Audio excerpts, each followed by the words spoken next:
അന്ന് വർഷം 1991. ഒരു 7 വയസ്സുള്ള ഒരു കുഞ്ഞു പയ്യൻ ഈശോയ്ക്ക് ഒരു വാഗ്ദാനം കൊടുക്കുകയാണ്. ഈശോയെ, ഇനി ഞാൻ എപ്പോഴും അങ്ങയോട് കൂടെ ആയിരിക്കും. അങ്ങേക്ക് വേണ്ടി എൻ്റെ ജീവിതം ഞാൻ മാറ്റിവെക്കുന്നു. ചിന്തിക്കണം, വെറും 7 വയസ്സുള്ളൊരു പയ്യൻ. പിന്നീട് വർഷങ്ങൾ കടന്നുപോയി, പ്രാരാബ്ധങ്ങളായി, ബുദ്ധിമുട്ടുകളായി. പക്ഷേ പിന്നീട് ദൈവം ആ വ്യക്തിയെ, ആ പയ്യനെ വളരെയധികം അനുഗ്രഹിച്ചു. കാനഡയിൽ ഒരു വർഷം 75 ലക്ഷം സാലറി കിട്ടുന്ന ഒരു ജോലി വരെ അദ്ദേഹത്തെ ഉയർത്തി. ഇന്ന് 6ലധികം പ്രൊഫഷണൽ ഡിഗ്രികൾ അദ്ദേഹത്തിനുണ്ട്. അത് നമ്മുടെ നാട്ടിൽ മാത്രമല്ല, കാനഡയിലുണ്ട്, യു കെയിലുണ്ട്, പല സ്ഥലത്തു നിന്നുള്ള ഡിഗ്രികളുണ്ട്. കാനഡയിലെ ചാർട്ടേഡ് അക്കൗണ്ടൻ്റ് ആണ് അദ്ദേഹം. പക്ഷേ ആ 7 വയസ്സിൽ, അതായത് 1991 അദ്ദേഹം കൊടുത്ത, ആ യേശുവിന് കൊടുത്ത ആ വാഗ്ദാനം ഇപ്പോൾ അത് നിറവേറിക്കൊണ്ടിരിക്കുകയാണ്.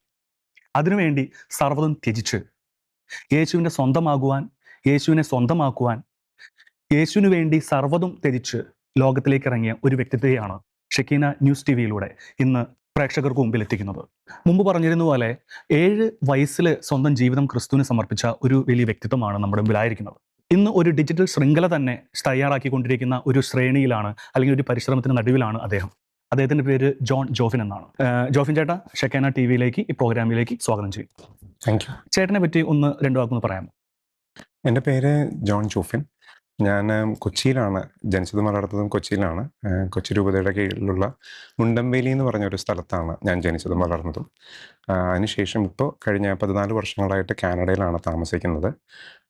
ഞാനും എൻ്റെ കുടുംബവും എൻ്റെ വൈഫും മുണ്ടമ്പേലിക്കാരത്ത് തന്നെയാണ്, കൊച്ചി രൂപത അംഗം തന്നെയാണ്. ഞങ്ങൾ രണ്ടുപേരും കാനഡയിലാണ് താമസിക്കുന്നത്. 2 കുട്ടികളാണ് ഞങ്ങൾക്ക്. ഒരു 13 വയസ്സുള്ള ട്രീസ മോളും 4 വയസ്സുള്ള മരിയ മോളും. അതാണ് എൻ്റെ കുടുംബം.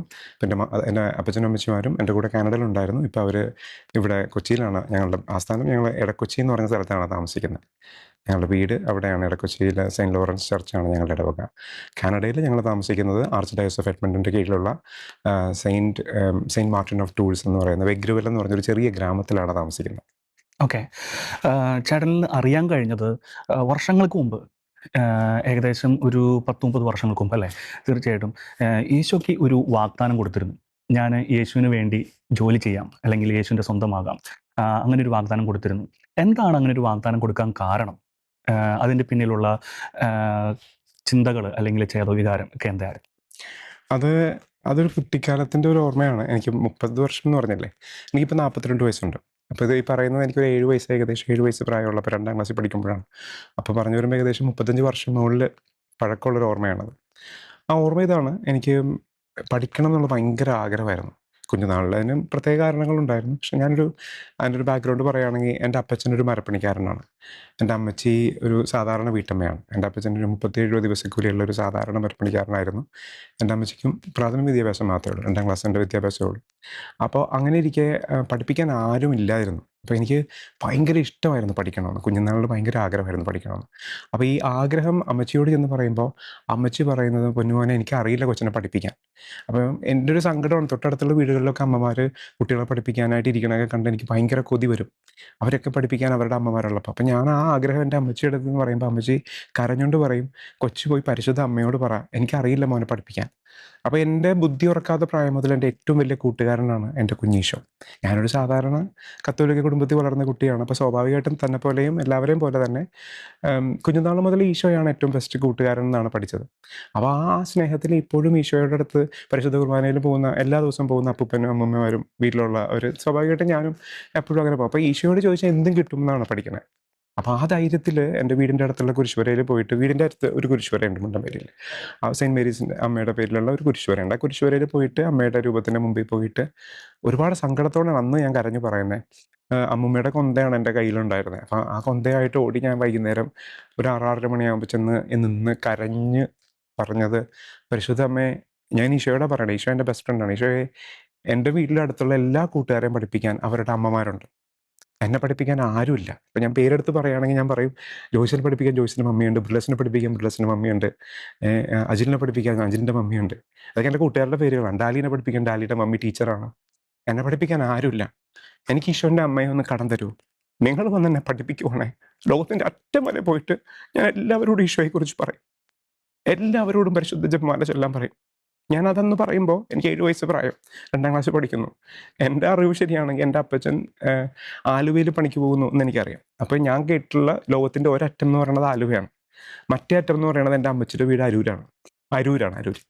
അപ്പം ലോകത്തിൻ്റെ മറ്റേ അറ്റം അരൂരാണ്. ഈ 2 അറ്റം കഴിഞ്ഞാൽ ലോകം, എൻ്റെ എക്സ്പ്ലനേഷനിൽ ലോകം തീർന്നു. അപ്പം ഞാൻ വിചാരിക്കണ ലോകത്തിൻ്റെ അറ്റം വരെ ഞാൻ എല്ലാവരോടും ഈശോയെക്കുറിച്ച് പറയുമെന്ന് ഞാൻ അന്ന് വാഗ്ദാനം ചെയ്ത ഒരു വലിയ ആഗ്രഹമാണ് ഞാൻ പറഞ്ഞത്.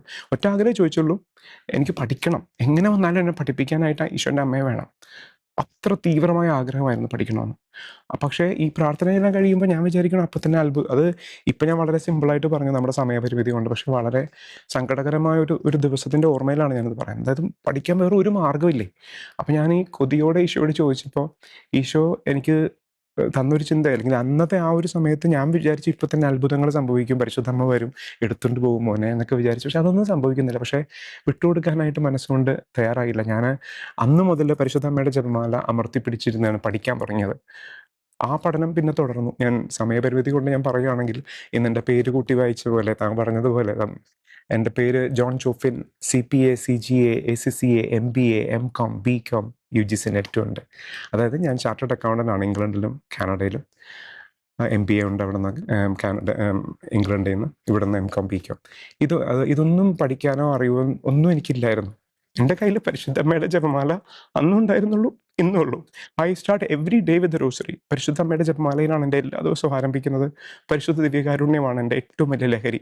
ഞാൻ വേറെ ഒരു ലഹരി ഉപയോഗിച്ചിട്ടില്ല. എൻ്റെ ലഹരി പരിശുദ്ധ ദിവ്യകാരുണ്യമാണ്. ഞാൻ ആഗ്രഹിക്കുന്നത് എൻ്റെ ജീവിതം ഈശോയ്ക്ക് കൊടുക്കണമെന്ന് ഞാൻ ആഗ്രഹിച്ചു. ഈശോയ്ക്ക് കൊടുത്ത ആ വാക്കാണ് ഞാൻ ഇന്ന് ജീവിക്കുന്നത് through the mission, Santo Catholic mission. Okay. ഏകദേശം 6-ലധികം ഇന്റർനാഷണൽ ഡിഗ്രികൾ പല സ്ഥലങ്ങളിൽ നിന്നും, UK, അതുപോലെ കാനഡ, അങ്ങനെ പല രാജ്യങ്ങളിൽ നിന്നും പഠിച്ചിട്ടുണ്ട്. അതുപോലെ തന്നെ പഠിക്കാൻ സാധിച്ചു. അതൊക്കെ എങ്ങനെയാണ് ആ ഡ്രീമൊക്കെ സഫലമാക്കിയത്? ഞാൻ ഇപ്പം ഞാൻ പറഞ്ഞ പോലെ എനിക്ക് എല്ലാ കാലത്തും ഈശോയുടെ പരിശുദ്ധ ദിവ്യകാരുണ്യത്തിലൊരു വല്ലാത്ത ധൈര്യം ജീവിതത്തിൽ ഉടനീളം ഉണ്ടായിട്ടുണ്ട്. ഇപ്പോൾ നമ്മളൊക്കെ വളർന്ന കുടുംബങ്ങളിൽ നമ്മൾ അപ്പച്ചനമ്മച്ചിമാരുടെ കയ്യിൽ നിന്ന് കേൾക്കുന്നതും വിശുദ്ധന്മാരുടെ കഥകളും മറ്റുമൊക്കെയാണ്. അപ്പോൾ ആ വിശ്വാസത്തിൽ തന്നെയാണ് ഞാൻ വളർന്നത്. അപ്പോൾ കുഞ്ഞുനാൾ മുതൽ, ഞാൻ കുട്ടിക്കാലം മുതൽ അപ്പൂപ്പൻ്റെ അമ്മൂമ്മയുടെ കൂടെ പള്ളിയിൽ പോകുമ്പോൾ മുതൽ എൻ്റെ ഒരു വലിയ ആഗ്രഹമുണ്ട്, പരിശുദ്ധ ദിവ്യകാരുണ്യം എടുത്തുയർത്തി പങ്കുവെച്ചു കൊടുക്കുന്ന വൈദികനെ കണ്ടിട്ട് ഭയങ്കര ആഗ്രഹത്തോടെ ഞാൻ ഈശോയുടെ വൈദികനാവണമെന്ന് എൻ്റെ ഉള്ളിൽ ആഗ്രഹം ഉണ്ടായിരുന്നു. അപ്പം ഞാൻ എല്ലാവരോടും പറഞ്ഞു നടക്കും ഞാൻ വൈദികനാവും. എനിക്കതിന്നും എൻ്റെ ചില സംസാരിക്കുന്ന രീതിയൊക്കെ കാണുമ്പോൾ പലരും എന്നോട് വൈദികനാണെന്ന രീതി ചോദിക്കാറുണ്ട്. വൈദികനാവുക എനിക്ക് ഭയങ്കര ഇഷ്ടമുള്ള, വളരെ ആഗ്രഹമുള്ളൊരു കാര്യമായിരുന്നു. പക്ഷേ എനിക്ക് മരിച്ച വീട്ടിൽ പോകാൻ പേടിയായിരുന്നു. എൻ്റെ കൂടെയുള്ള കൂട്ടുകാരെന്നെ കളിയാക്കും, അയ്യേ നിനക്ക് ഒരിക്കലും ഈശോയ്ക്ക് വേണ്ടി ജീവിക്കാൻ പറ്റില്ല, കാരണം നിനക്കൊരു ഓൾട്ടർ ബോയ് ആവാതെ നീ എങ്ങനെയാണ് വൈദികനാവാൻ പോണേ. അപ്പോൾ അതൊരു സങ്കടമായിരുന്നു ഉള്ളിൽ. അയ്യോ എനിക്ക് ഓൾട്ടർ ബോയ് ആകാൻ പറ്റില്ല, അപ്പോൾ എനിക്ക് സ്വാഭാവികമായിട്ട് അച്ഛനാകാൻ പറ്റില്ല. കാരണം അതൊക്കെ എൻ്റെ അന്നത്തെ അറിവുകേടും കൂടിയാണ്. പക്ഷേ ഇതൊക്കെ ആ കുട്ടിക്കാലത്തുള്ളൊരു ഓർമ്മയാണ് ഈ പറയുന്നത്. പക്ഷേ 10ാമത്തെ വയസ്സിൽ കുർബാന സ്വീകരണത്തിൻ്റെ ക്ലാസ്സുകളിൽ അറ്റൻഡ് ചെയ്തുകൊണ്ടിരിക്കുമ്പോൾ ഒരു സാറുണ്ട്, ഡെൻസൺ എന്നാണ് ആ സാറിൻ്റെ പേര്. ജീസസ് യൂത്ത് ആണ് ആ സാറ്. ആ സാറ് എടുത്ത ക്ലാസ്സിൽ അദ്ദേഹം പറഞ്ഞൊരു കാര്യം, ഈശോയ്ക്ക് വേണ്ടത് ലോകത്തിന് വേണ്ടാത്തതിനെയാണ്. അതായത് ലോകത്തിൻ്റെ മുൻപിൽ ഉപയോഗമില്ലെന്ന് തോന്നുന്ന അല്ലെങ്കിൽ മാറ്റി നിർത്തപ്പെടുന്ന കാര്യങ്ങളെയാണ് തമ്പുരാന് കൂടുതൽ ആവശ്യം. ഉദാഹരണത്തിന് അദ്ദേഹം പറഞ്ഞത് കഴുതയുടെ കഥയാണ്. അതായത് യജമാനന് പോലും വേണ്ടാതെ മാറ്റി നിർത്തപ്പെട്ട കഴുതയുടെ കഥ. അവനെ മാറ്റി നിർത്തിയപ്പോൾ കർത്താവ് അവനെ ചേർത്ത് പിടിക്കുകയും അവനെ രാജകീയ പ്രവേശനത്തിൽ ഉപയോഗപ്പെടുത്തുകയും ചെയ്തു എന്ന കാര്യം പറഞ്ഞു. അപ്പോൾ ആ സാറിനോട് പറഞ്ഞ പോയിന്റ് ഇതാണ്, ഈശോയ്ക്ക് വേണ്ടി ഈശോയ്ക്ക് ആവശ്യം ഈശോയ്ക്ക് വേണ്ടി ജീവിക്കാൻ ആഗ്രഹിക്കുന്ന കഴുതകളെയാണ്. അതായത് ഈശോയുടെ കഴുതയാവുക, so that you can take him to anywhere in the world. നീ ആയിരിക്കുന്നിടത്ത് ഈശോയെ കൊണ്ടുപോകാൻ പറ്റും. അപ്പം 10ാമത്തെ വയസ്സ് മുതൽ ഏകദേശം 32 വർഷം മുന്നേയുള്ള എൻ്റെ ഒരു സ്വപ്നം പിന്നെ വന്നത് ഇങ്ങനെയാണ്, എനിക്ക് ഈശോയുടെ കഴുതയാവണം. Wherever I go I take my Lord on my shoulder. ഇത് ഭയങ്കര ആഗ്രഹമായിരുന്നു. പിന്നെ ഞാൻ സ്വാഭാവികമായിട്ടും ജീസസ് യൂത്തായി. 15 വയസ്സായപ്പോൾ പ്രീ ഡിഗ്രി ഫസ്റ്റ് ഇയർ മുതൽ ജീസസ് യൂത്തായിരുന്നു. ഞാൻ പഠിച്ചത് അക്വിനാസ് കോളേജ് ഇടക്കൊച്ചിയിലും അതുപോലെ സെൻറ്റ് ആൽബർട്ട്സ് കോളേജിലാണ് BCOM MCOM പഠിച്ചത്.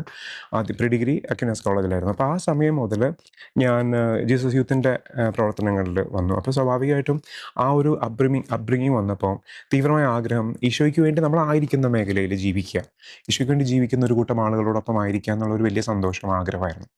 അപ്പോൾ ആ സമയത്ത് ഉണ്ടായിരുന്ന ഒരു അനുഭവമാണ് പിന്നീട് ഇപ്പോൾ താങ്കൾ ചോദിച്ച ഡിഗ്രികൾ എങ്ങനെ കിട്ടി എന്നുള്ള ചോദ്യത്തിലേക്ക് വരുന്നത്. കാരണം ഇല്ലെങ്കിൽ ഞാനൊരു സാധാരണ വീട്ടിൽ വളർന്നൊരു സാധാരണ കുട്ടി എങ്ങനെയാണ് ഉന്നത വിദ്യാഭ്യാസത്തെക്കുറിച്ച് അറിയുക? അപ്പോൾ ഇതൊക്കെ സംഭവിക്കുന്നത് എങ്ങനെയാണെന്ന് വെച്ച് കഴിഞ്ഞാൽ, ഞാൻ ആ സമയത്ത് ജിസുവിൻ്റെ ധ്യാനങ്ങളിൽ പങ്കെടുക്കുന്നതിൽ ഞാൻ ഇന്നും ഓർക്കുന്നുണ്ട്. 2001 ഓഗസ്റ്റ് മാസത്തിലൊരു ധ്യാനം ഞങ്ങളുടെ ഇടവക പള്ളിക്ക് അടുത്തുള്ള മുണ്ടമേലി, എൻ്റെ ആദ്യത്തെ ഇടവക അതായിരുന്നു, മുണ്ടമേലി സെയിൻറ്റ് ലൂയിസ് ആയിരുന്നു. അപ്പോൾ അവിടെ ഞങ്ങളൊരു ധ്യാനം അറ്റൻഡ് ചെയ്തു. അപ്പോൾ ആ ധ്യാനത്തിൽ 5 ദിവസത്തെ ധ്യാനമായിരുന്നു. അതിൽ 4 ദിവസങ്ങളിലായിട്ട് എനിക്ക് 4 സ്വപ്നങ്ങളുണ്ടായിട്ടുണ്ട്. അതെൻ്റെ ജീവിതത്തിൽ ഇന്നും ഞാൻ ഓർക്കുന്ന, എൻ്റെ 17ാമത്തെ വയസ്സിൻ്റെ കാര്യമാണ് ഈ പറയുന്നത്, ഇന്നും ഓർക്കുന്ന വളരെ പ്രധാനപ്പെട്ട സ്വപ്നങ്ങളാണ്.